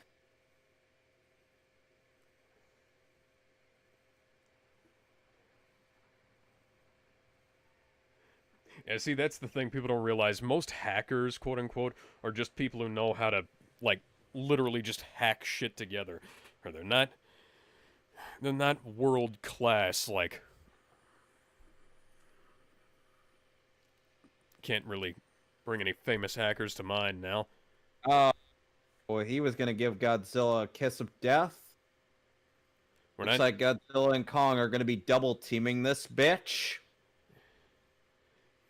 yeah, we're not talking cyborg level hackers for most people. We're talking, like, most hackers just do a little bit of hacking and shit that they own, and that's about it. Yep. Well, at least it subverted the Hollywood hacking method.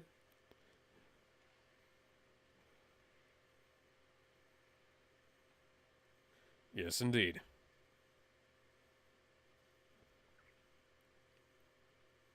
And you can totally tell that Junkie XL has studied with Hans Zimmer. Yep. Choke slam into a building.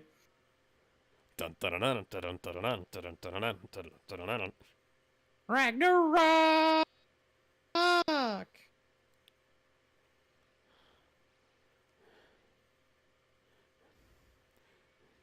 All right, there. What is this? The Incredibles.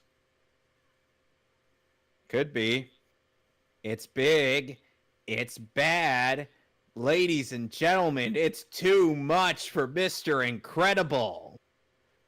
It's also too much for Kinky Dong and Gadzuki over here. Conky Donk and Gadzuki.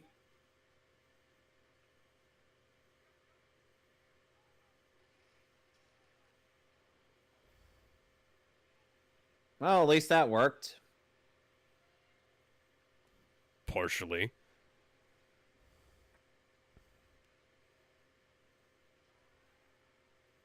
Hey, Godzilla, now would be a great time to enter burning mode.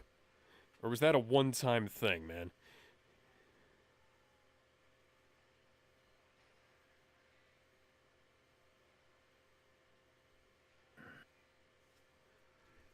Hell yeah. Hail to the king, baby. By your powers combined...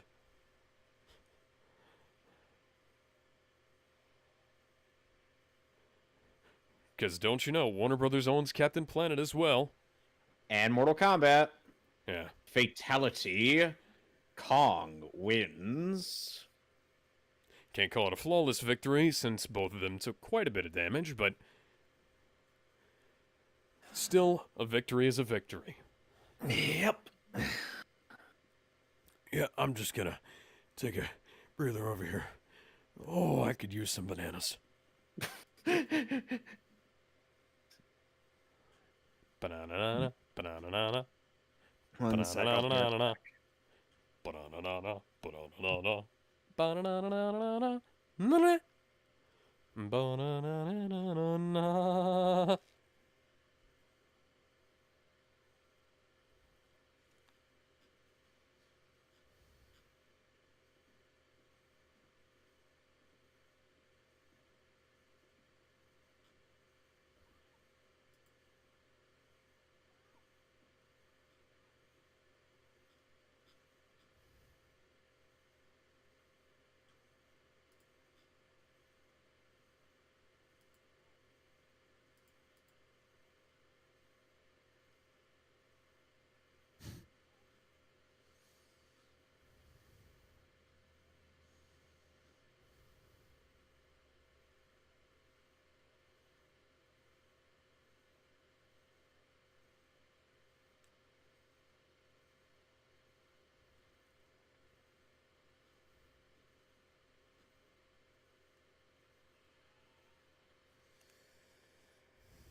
Hey, don't worry. I think your heroes are just gonna fist bump and walk off into the sunset.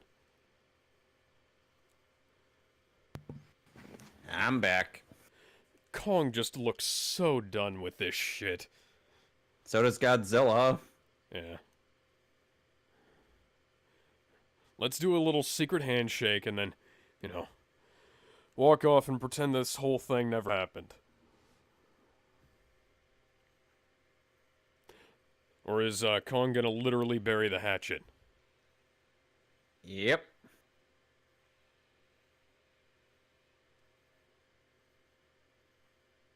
It's like, let the record show I won our fight.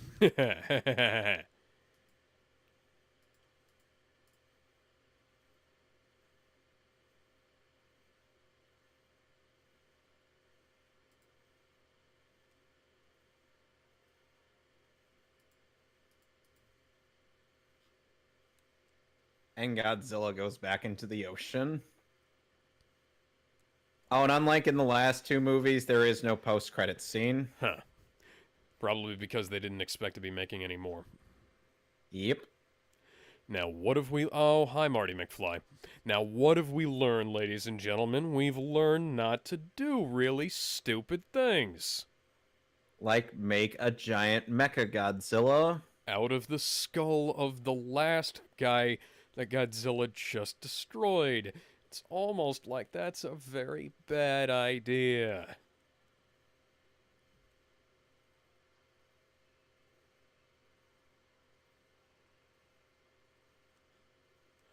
And this is just a little bit lame here as far as an ending goes, because licensed music. Couldn't have used Kong's theme. Or there is a kingdom. Yeah. So, overall, what would you rate this movie? I'd say this is a pretty good film. Probably like 8 or 9. 9 out of 10 for me. Yeah. And the next movie we'll be going back to our regularly scheduled commentaries with The Matrix.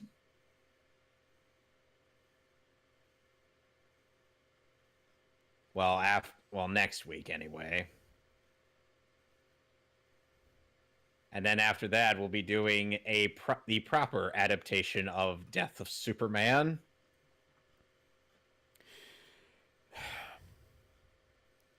I still can't get over how bad the Blu-ray for Doomsday looks.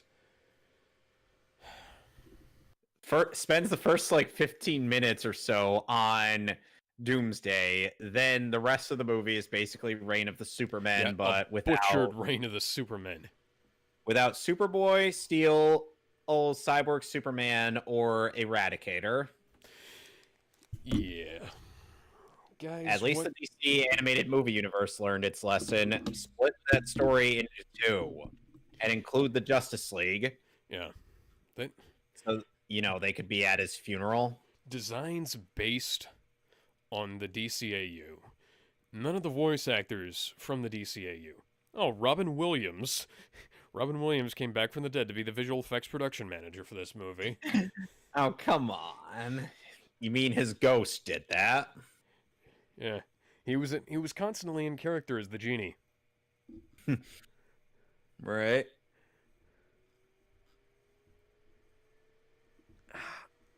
And they said that it's kind of up to the audience to decide whether or not we'll be getting more the MonsterVerse films, and if they'll renew their contract with Toho. Man, my left eye just started itching, but yeah, I'd like to see more. Yes. Perhaps we could get a Gamera movie in the near future. Have Godzilla fight against Gamera, and something that's never actually happened outside of Death Battle. You know what would be really cool is Godzilla versus Ultraman. Yeah, but we don't have Ultraman. Well, not yet. You mean Ultra Suckman, who has one of the worst fighting games of all time? What the fuck? There is a multiplayer in that game, but Ultraman cannot kill the enemies in his single-player campaign unless he does a finishing move, which is fucking stupid. What Ultraman game are you talking about? I haven't played that. Super Nintendo one. Oh shit, I have played that. Yeah. No, that was... Yeah, fuck that game. That's why I call them Ultra Suck, man.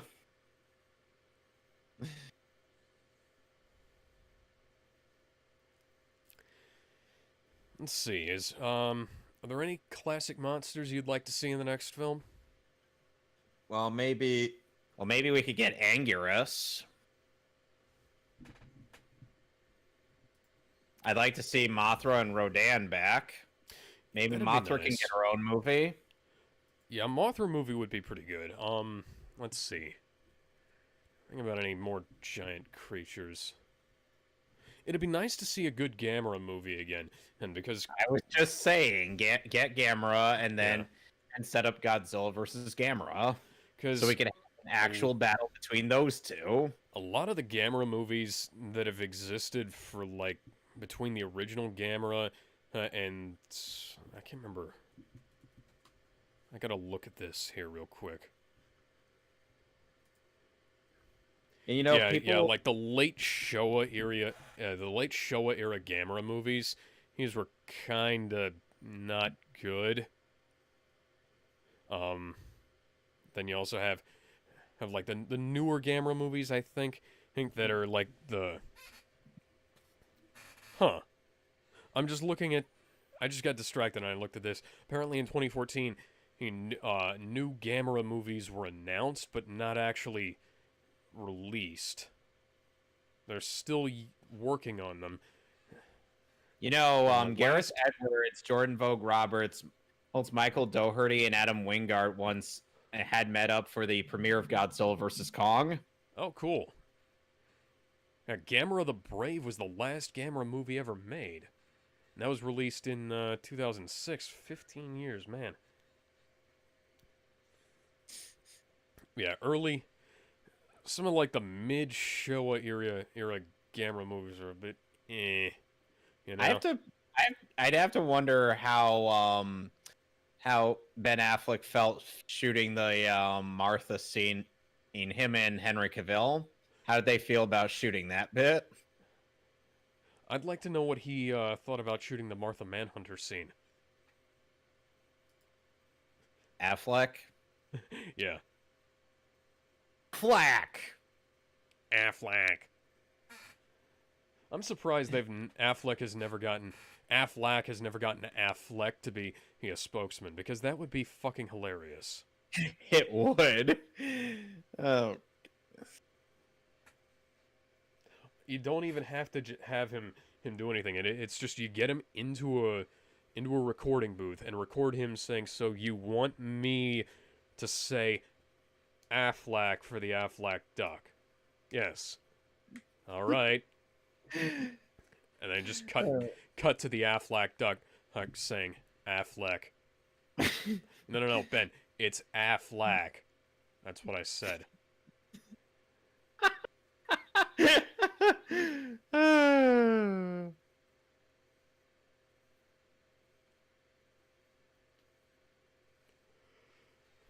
Lethal Weapon 2 was apparently used for this. I didn't know that there was anything like that in here, but okay. Participation of Canadian Film Video Production Services Tax Credit. Canada, Quebec, Australia. New Zealand. Yep. Captured Optimized with Arri Alexa cameras. Can you imagine how this looks in IMAX? I'd like to, but unfortunately Warner Brothers probably won't release a Blu-ray with the IMAX version on it. Just like they did with The Dark Knight. And if they do, it probably won't be in full IMAX, and it'll probably get really shitty distribution. Yes, that is an unfortunate side effect. Kind of like the BVS IMAX version. I'm still waiting on my copy. So, what shall we do this time? What shall we do now? The same thing we do every now. We could watch those 2 episodes of Teen Titans that I talked about with you. Try to take over the world. Sure, we can do that. Let me go ahead and pull that up. I didn't add that as part of the description, but fuck it, we're doing it live. Okay, so the 2 episodes in question are the 5th episode of season 1 and the 11th episode of season 3. They focus specifically on the villain Mumbo Jumbo. Huh. Apparently, Arrow Video released Gamera films in the complete box set with 4K masters. Unfortunately, they did not release 4K Blu-rays, but that may be coming later. So you said first off season 1, right? 5th episode of season 1 and 11th episode of season 3. Okay. The episodes are Some of His Parts and Bunny Raven, or How to Make a Titanimal Disappear.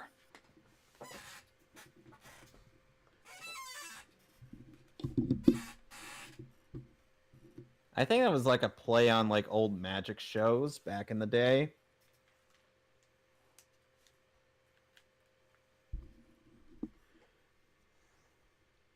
So to basically give context, sometimes I like to give sometimes I would like to give the idea of theming some commentaries around certain villains in.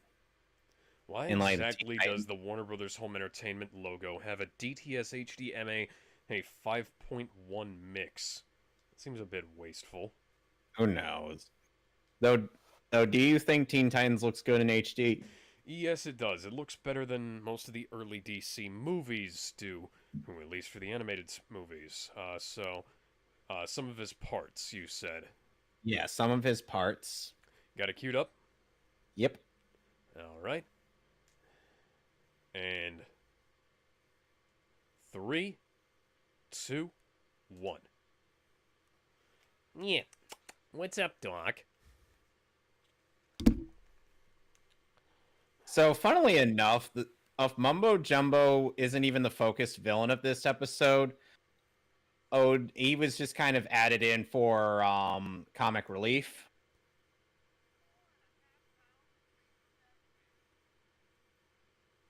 But everybody's already eating burgers. Oh, that's just for you.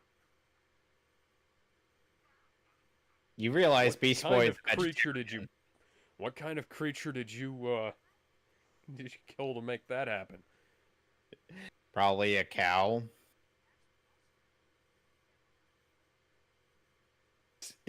Starfire would drink mustard.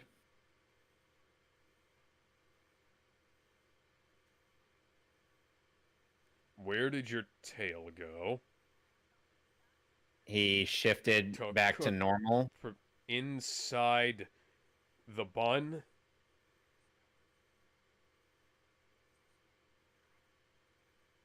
Tofu is not fake meat. Tofu who is bean curd. Also, that wasn't tofu dogs. That was like big extruded discs of tofu.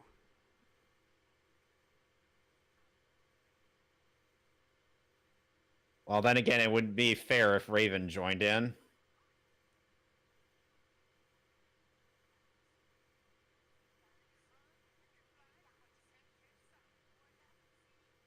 Actually, she can catch you, oh Cyborg.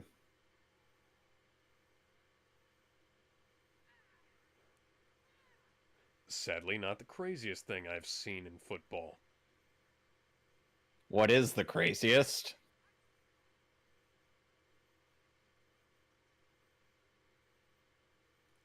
So, question. I was wondering why his blue stuff was turning black and gray. Has this ever happened in the comics to Cyborg?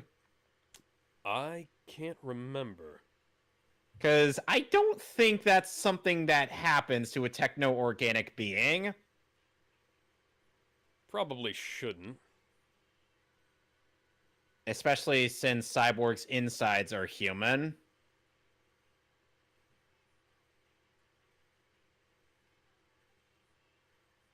Like, his exterior may be a metal, but his insides are still human.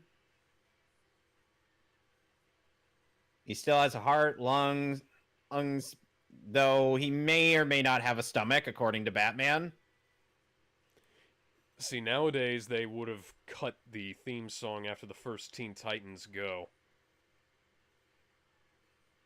Or if it was an Arrowverse show, it would just be the Teen Titans Go and the little da na na na na na on the title Oh, you mean screen. like what they did with the theme song in the Teen Titans Go animated series? Huh.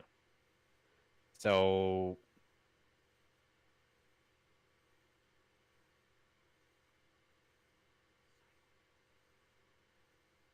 you know, this normally wouldn't happen to me, but apparently the writers thought it'd be funny.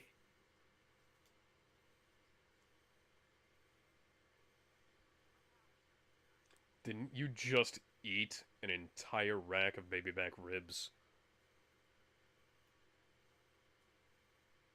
Cyborg, you are literally a techno-organic being. Most of you on the inside is still human.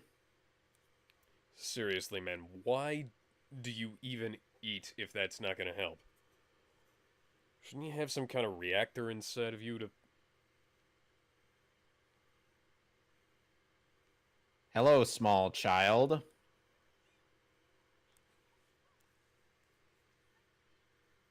He has a prosthetic arm. Well, you could argue the same with Edward Elric, but...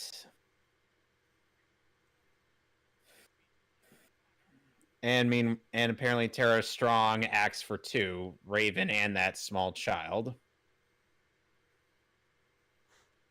Why is the... Oh, he's upside down. Well, yeah.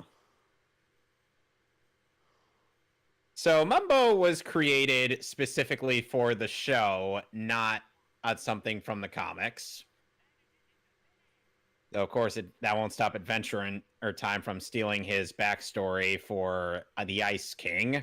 And he also has eyes like Robin because they're incredibly easy to draw. And he runs like Sonic the Hedgehog because it's incredibly easy to draw. Oh, you mean like Pain in his fight with Naruto?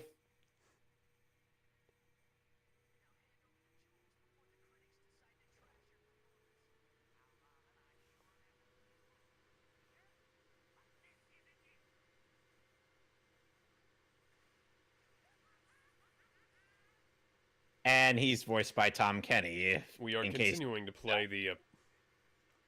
We are continuing to play the elevator music.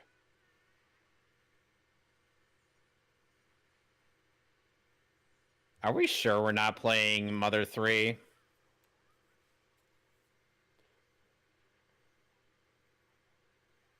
Some part of this music sounds like it's ripped straight from that game. Yes, an external battery pack for a techno-organic being. Yes, because eating that entire rack of baby back ribs did literally nothing.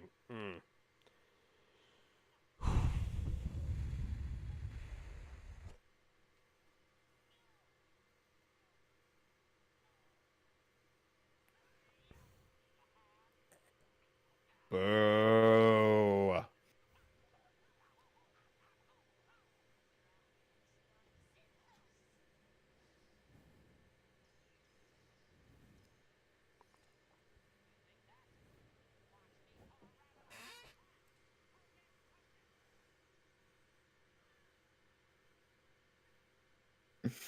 Just for good measure.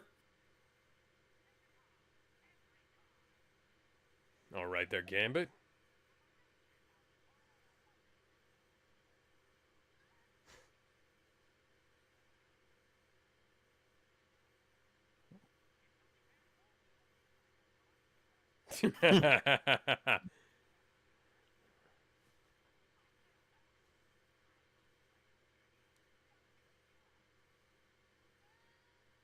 Puns, quips, jokes. Ruh-roh. I was gonna say, the time ran out like 2 seconds ago, man.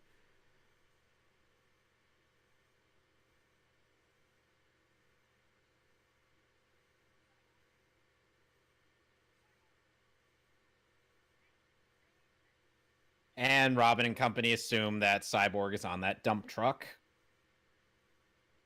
And apparently no one was save around. him, isn't he? No, he's not. He was dumped into that dumpster. He was dumped into the dumpster with a hole in the bottom of it. That leads down Yep. into the center of the Earth where he's going to encounter Godzilla. And Godzilla's atomic breath is going to light up his... Cyborg would be like, I don't know who you are, but thanks. is going to light up all of his batteries.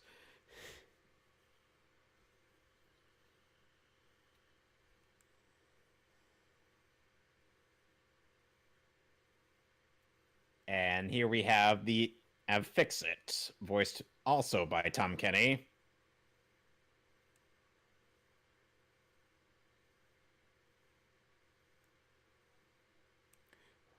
We are the Borg. Lower your shields and surrender your ships. We? Oh, my hair. Worf just gets taken out. With, like, no effort whatsoever.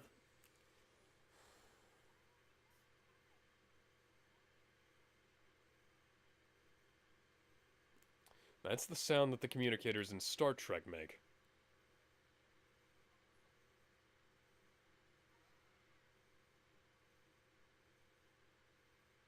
To be fair, that wasn't the wrong move.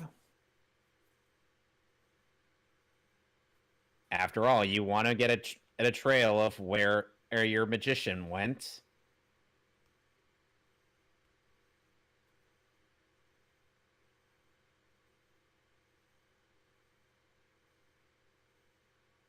Let's watch those lips sync.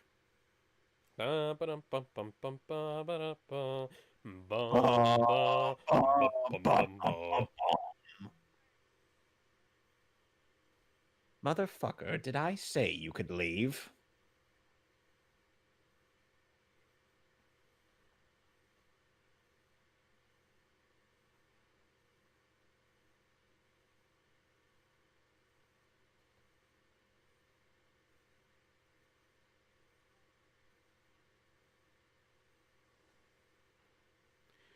Such as stripping out all of your biological parts. How did you guess that was what he was talking about? Because I've seen a movie before. He's jamming his locator.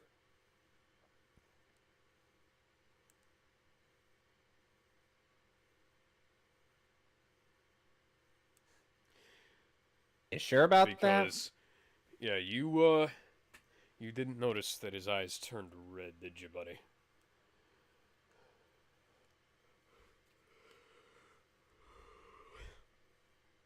Well, more like he was concentrating on his locator, so he couldn't tell. Yeah.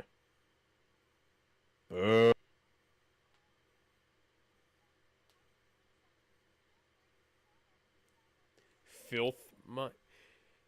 What?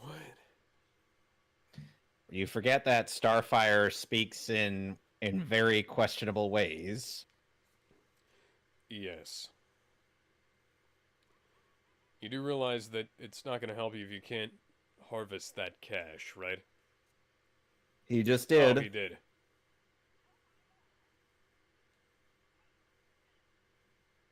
Maybe you could have just run after him rather than waiting while you said that. Oh, hey, it's Diagon Alley.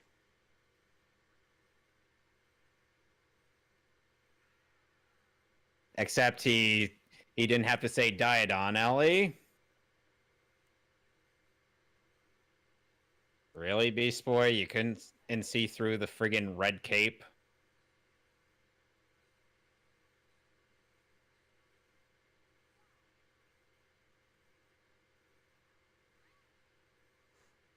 That's not creative, that's just a bomb. And he just turned this Robin staff into a snake. A King Cobra, I believe. Cobra!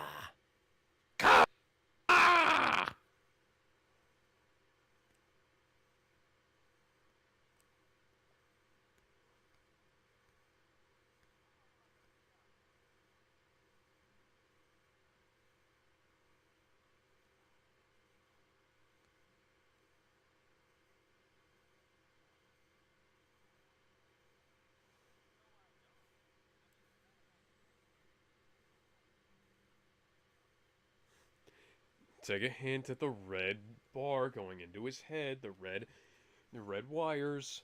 They're glowing.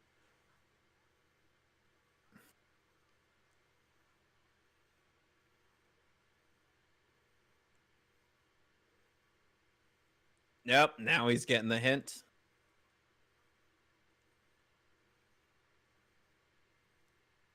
I insist. Red eyes in the morning, sailors take warning. Cyborg has a red eye, but he also has a bunch of blue on him, and a normal eye. Oh, hi, it's one of the robots from Futurama. Except he doesn't sound sweet. Unlike Bender. So which one of these were whalers on the moon?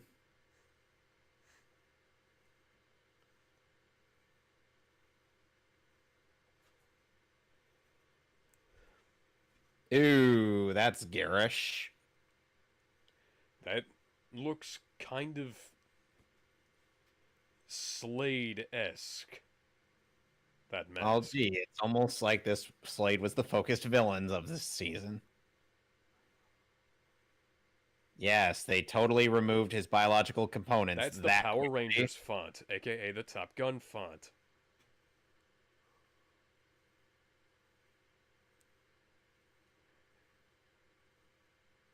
Now he looks like Mecha Donkey Kong. Na-na-na-na, na-na-na-na, na-na-na-na-na-na.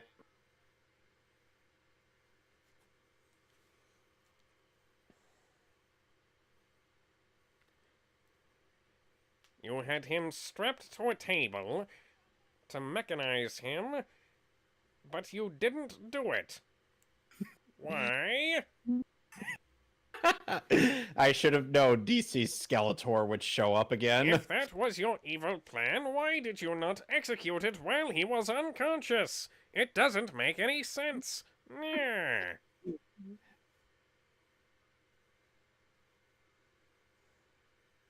You know, CinemaSins ends up criticizing Batman Hush for rooftop run unbits, and I'm like, that's kind of something that people do in real life to get around traffic. It's not exactly safe, but it is something people do.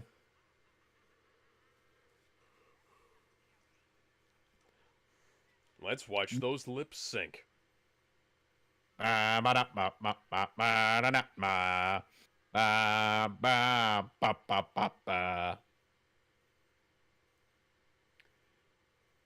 know, Warner Brothers, you guys own Harry Potter. You should know that snapping the wand doesn't make the magic stuff disappear. You do realize this is a different version of magic. I know.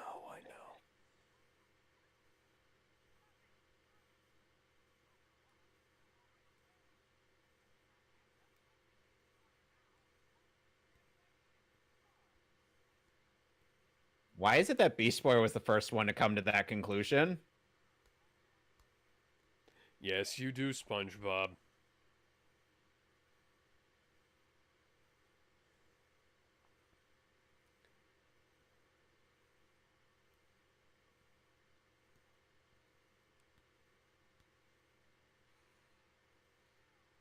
Yeah, no.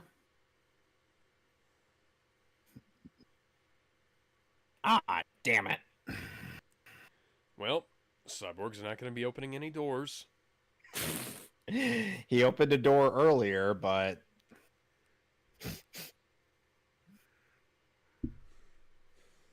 how to ruin my childhood? Simple, by pointing out that at Cyborg's sonic cannon is the same as a door opening. Ooh, that's nasty. Yes, indeed. You look a bit like a Dalek, sir. In fact, that neck thing reminds me of, We haven't even seen anything from season 5 yet. This whole thing reminds me of Doctor Who in a lot of ways. Beast Boy, your mouth wasn't even moving.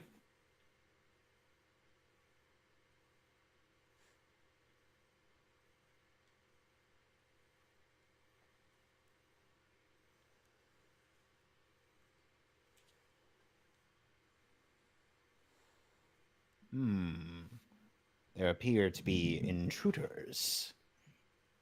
Oh, lovely.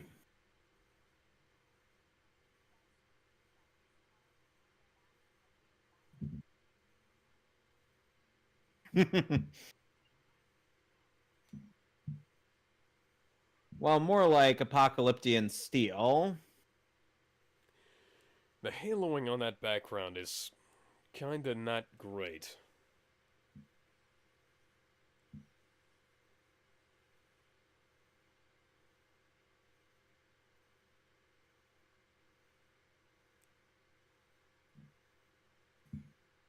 He's playing Operation, the Wacky Doctors game. You know, just putting a mask on him isn't going to make his biological head go away. You do realize...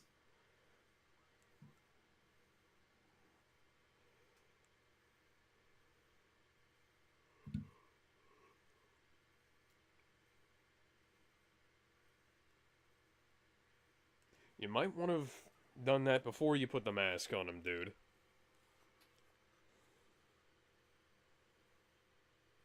And we literally flash back to earlier in the episode. Yes, nothing from before. Nothing from the 4 episodes prior.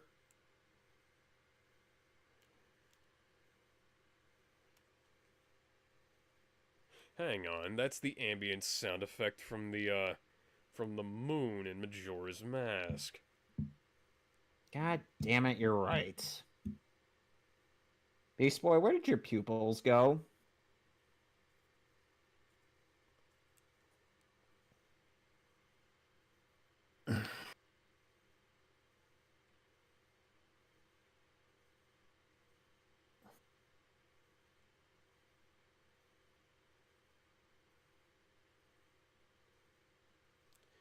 Really, because this guy looks like he was never human in the first place.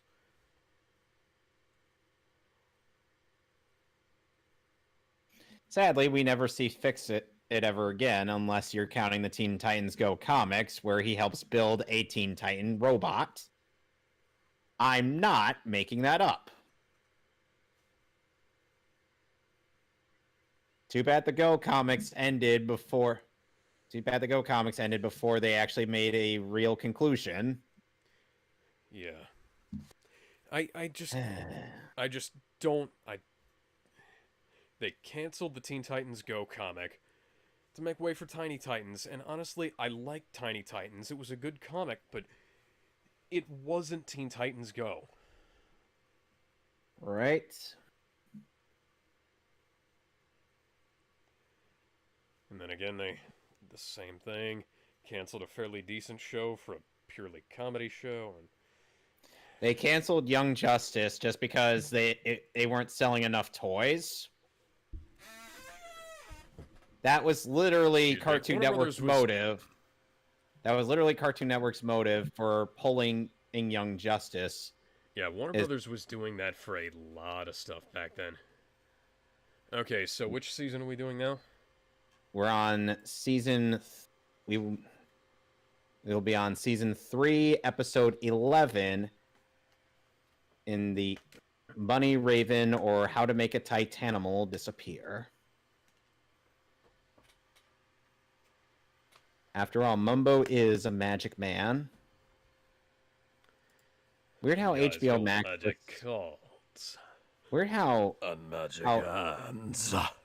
Weird how HBO Max lists Final Exam as episode 1 when it was the 3rd episode made for the series. Is not the first that was aired. That would be Divide and Conquer. Cartoon Network did this weird thing where they did certain things like that. Kind of similar to how Fox did with Futurama. Though we still all shouldn't be ignorant and on the fact that where was I going with this? God. Though we shouldn't be ignorant of the fact that that Cartoon Network had promised Teen Titans a 6th season and a proper ending to season 5, but they didn't want to go through with their promise. Of course not. Because when would they ever want to go through with their promises? After all, that would require them to pay royalties. So you got it all queued up? Yep. All right. In 3, 2, 1. Hi, Bugs. Bye, Bugs.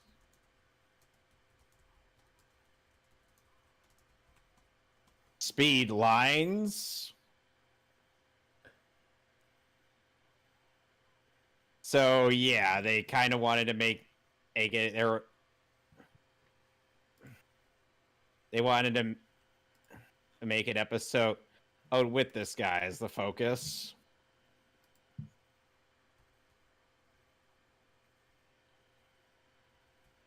Oh God, Beast Boy, why'd you do that?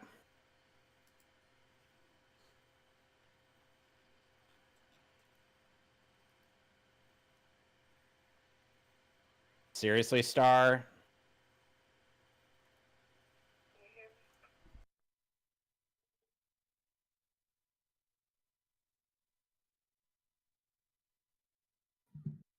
Yep.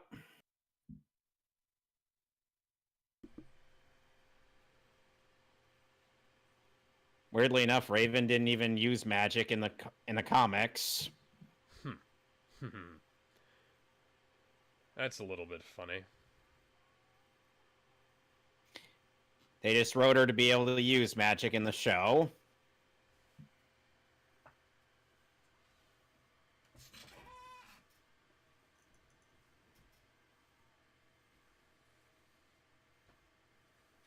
And suddenly we're going to be sucked into the plot of Persona 5. Yeah, that is a bit of a strange cut there, but...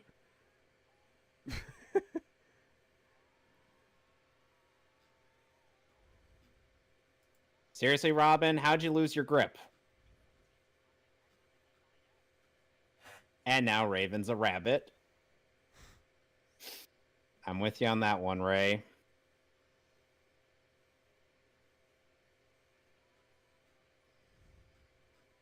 And we know this is supposed to be a funny episode.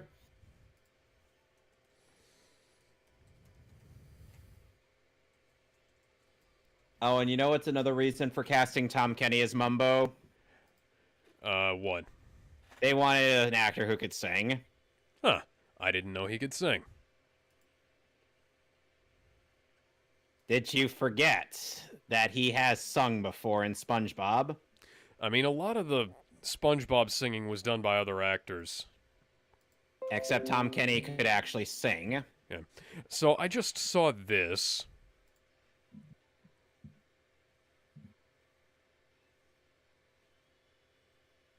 Do you want to guess who that's supposed to be? Who is that supposed to be, pray tell? I'll give you a hint. It's somebody tangentially related to this show. What? Tangentially related to this show, I did say. I don't know who that is. Just tell me. That's supposed to be Batfleck. Why? That head sculpt is awful. Yeah, that is the unmasked Batfleck, and it looks like shit. That's the McFarlane the McFarlane Toys version of Batfleck from Justice League. And Tom Kenny voices a significant portion of the things inside of his hat.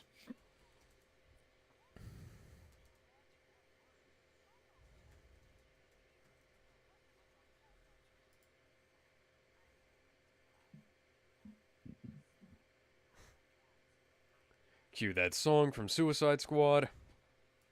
Which one? You Don't Own Me? Yeah. That movie's soundtrack was a little too on the nose. Yeah. Like, that was one of the problems of that movie, with how very, very on the nose it was. You know, the only way it could have been even more on the nose is if they'd have started playing a My Chemical Romance song during the chemical wedding scene. Yes, the Titans are inside of a world made of Mumbo's cognition. Hey, have we seen this episode before? No. You've only seen a clip of it. Because outside of the clip of this specific scene, I have not shown you anything else of this episode. Okay. That explains why it looks familiar. And I think this episode would be followed up by the 2-part season finale of season 3, which is the weakest season finale of the show besides season 5's. Growling like a lion.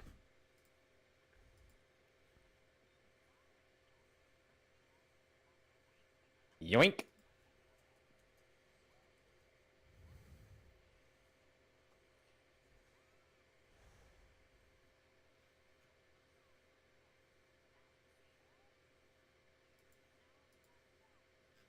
Let me get this straight. We're inside Mumbo's hat, and Raven's inside Mumbo's hat. Inside Mumbo's hat?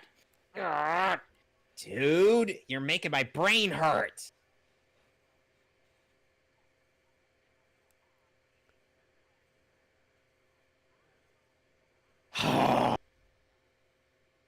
Are we sure Mumbo's not played by my dad? Because these reek of dad jokes. What's getting the hat gonna do? Oh, he opened a door.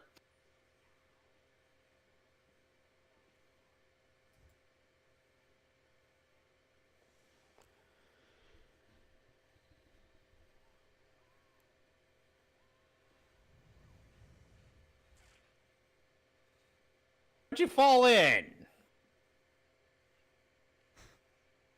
Seriously, nobody caught him? He opened more doors.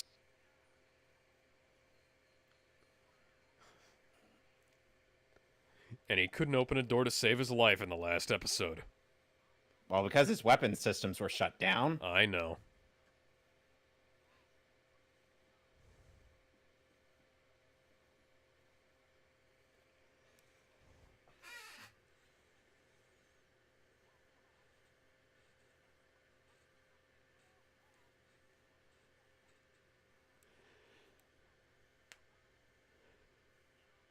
Now Robin's a monkey.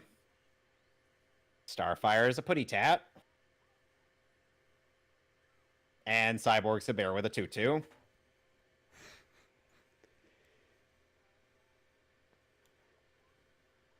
Beast Boy, don't.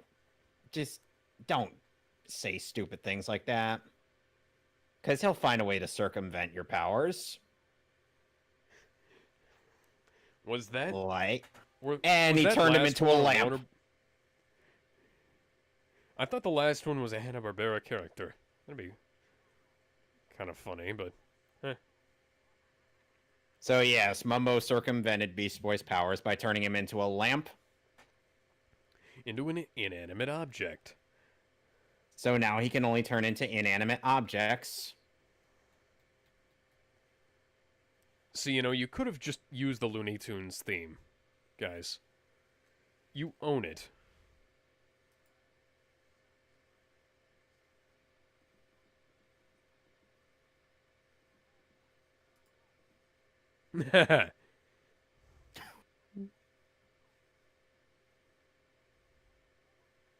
It's literally his cognition. If in his mind you are animals, then you are all animals.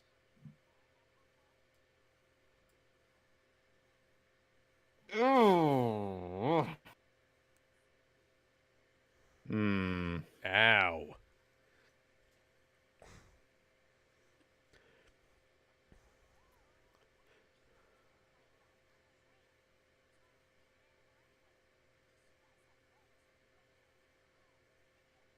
You could just transform into a robot. You do realize that it's probably restricted to a limited amount of inanimate objects. Robots are animate, Alex.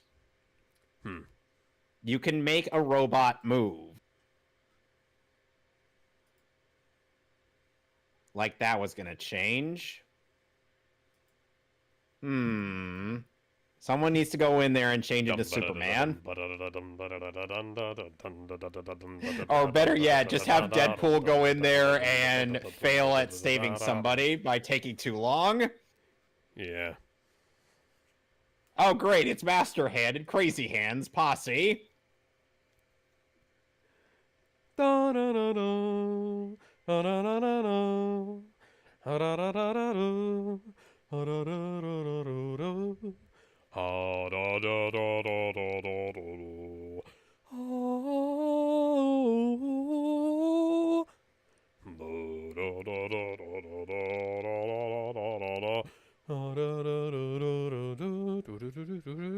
Well, now Cyborg's not going to be able to open any doors.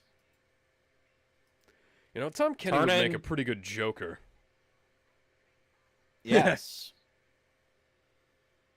Sadly, they casted him as Penguin in the Batman. Cast is both present tense and past tense. Okay, fine. They cast him as the Penguin in the Batman. They had him in there, but they picked the wrong role for him to play. That's just a little bit disappointing. Come on, DC Comics. Come on.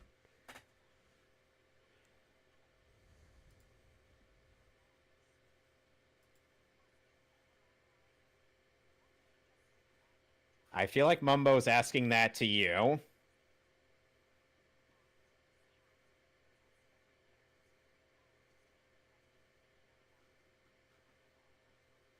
Would you say that Mumbo is directing that question at you?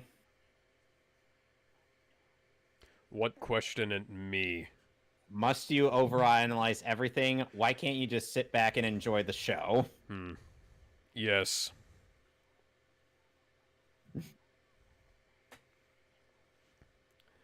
Oh, great. Raven's going to get a little drunk. Say to yourself, it's just a show. I should really just relax. I try. I can't. Because I know you so well. You know what they should have done? They should have thrown a box at her.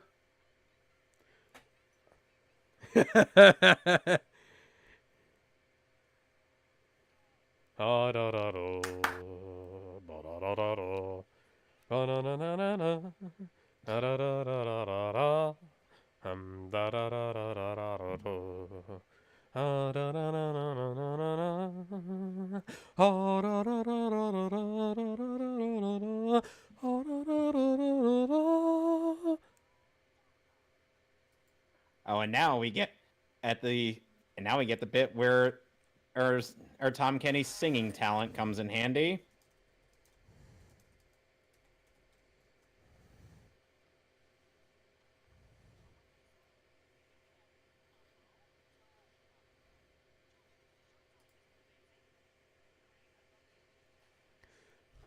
Proof that Tom Kenny is actually a very good voice actor. Yes. Too bad they hardly used most of his talent in SpongeBob. Yeah. I can only imagine that doing that one voice for decades is wearing a bit thin. Yep.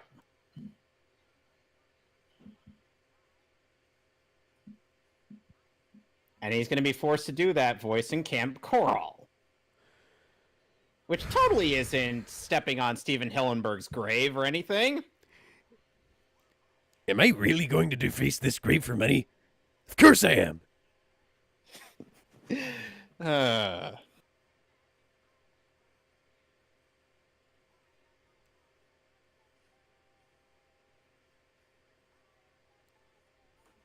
Sadly, I memorized the lyrics of this song so much that I could sing it on request.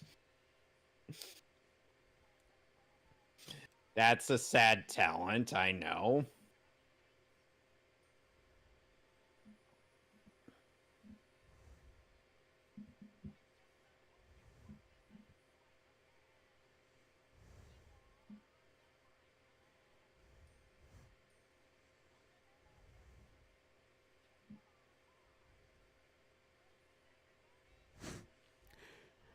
I like the animated Muppet look there.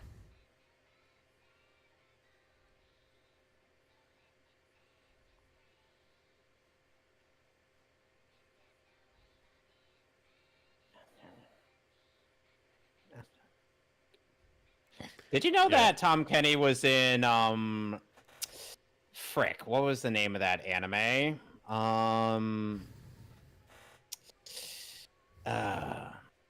Rave Master. I did not. Well, he is. And I'm like, Tom Kenny in anime? How did they afford him? Which,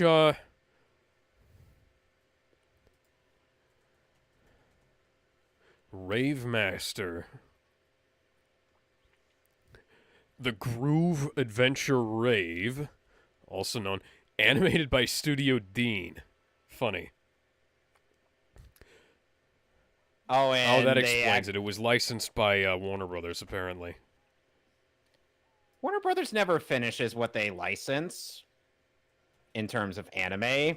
Because if it wasn't for Viz, is JoJo's Bizarre Adventure would not be dubbed Beyond Battle Tendency.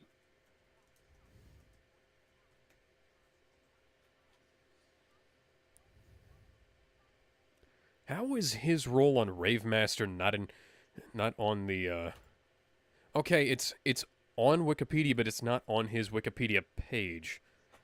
Holy shit, he was also in IGPX Immortal Grand Prix. Yep. And he was the Penguin in Batman Ninja. Yep. And he reprised the role again in Batman versus the Teenage Mutant Ninja Turtles. Language, Cyborg.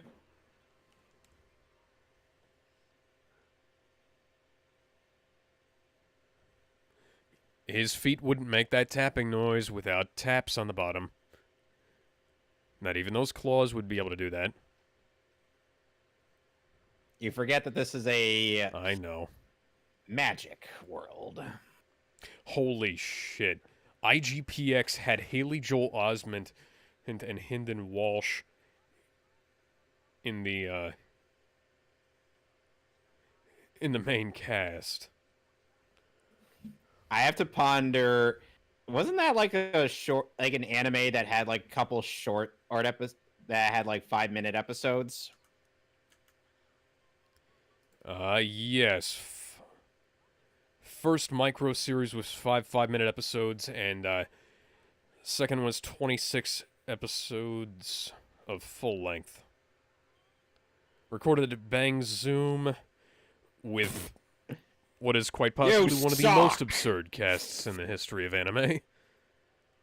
I swear, if there is ever a chance I get to be in crowd chatter, I just want to be the guy that goes, "You suck!" Raven's supposed to be the one that throws buses here, damn it. Fucking ocean liner. Oh dear. Oh no. Whoa. Going right into that pussy. Oh. I think somebody who was into Vor might have written this.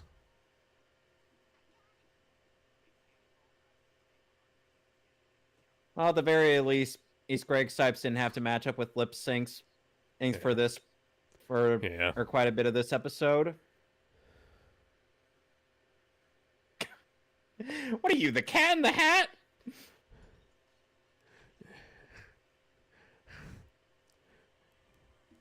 Just like at Universal Studios. Cha-ching, cha-ching, cha-ching. Oh, great. Raven's about to be fragmented.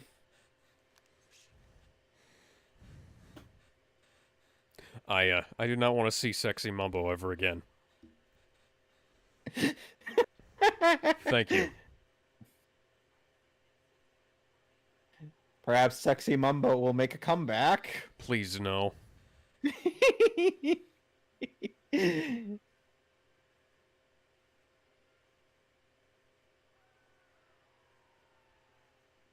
Perform to an audience of yourself with hired goons who are also yourself. You forget that this is a world made entirely of his cognition. I know.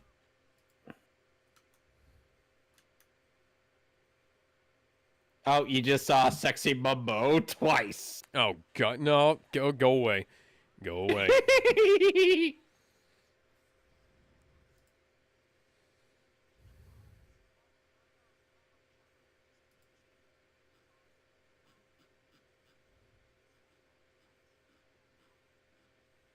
If you die in the game, you die in real life. What?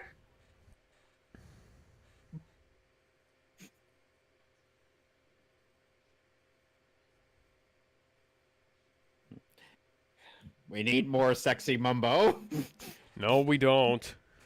Yes, we do. No, we don't.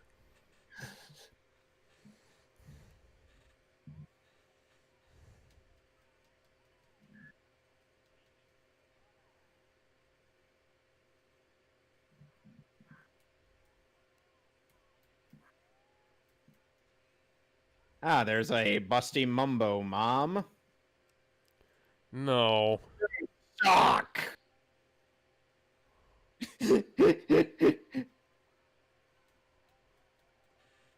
Even your internal monologue hates you, Mumbo.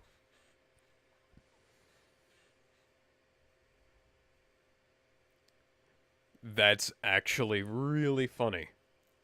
Yep.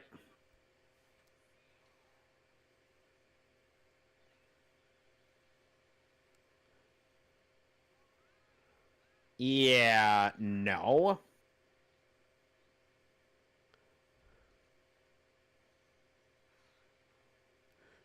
Are those regular Jump City cops? Yes. Huh.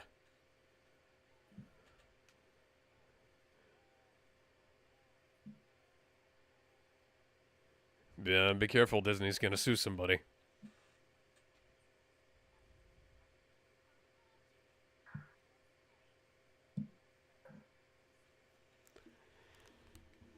Ooh. An ironic echo. So, how did you feel about Mumbo's things? Well... I'm gonna have to ask Dylan to draw a sexy Mumbo. Please don't. Can you not? That'd be great.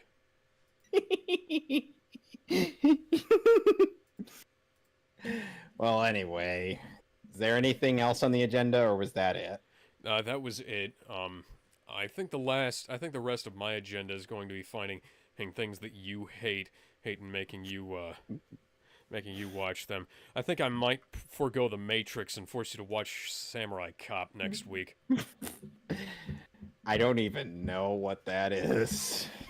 Oh, you will.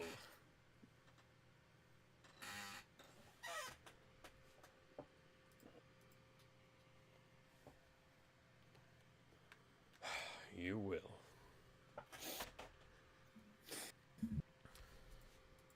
Okay, so we're done streaming?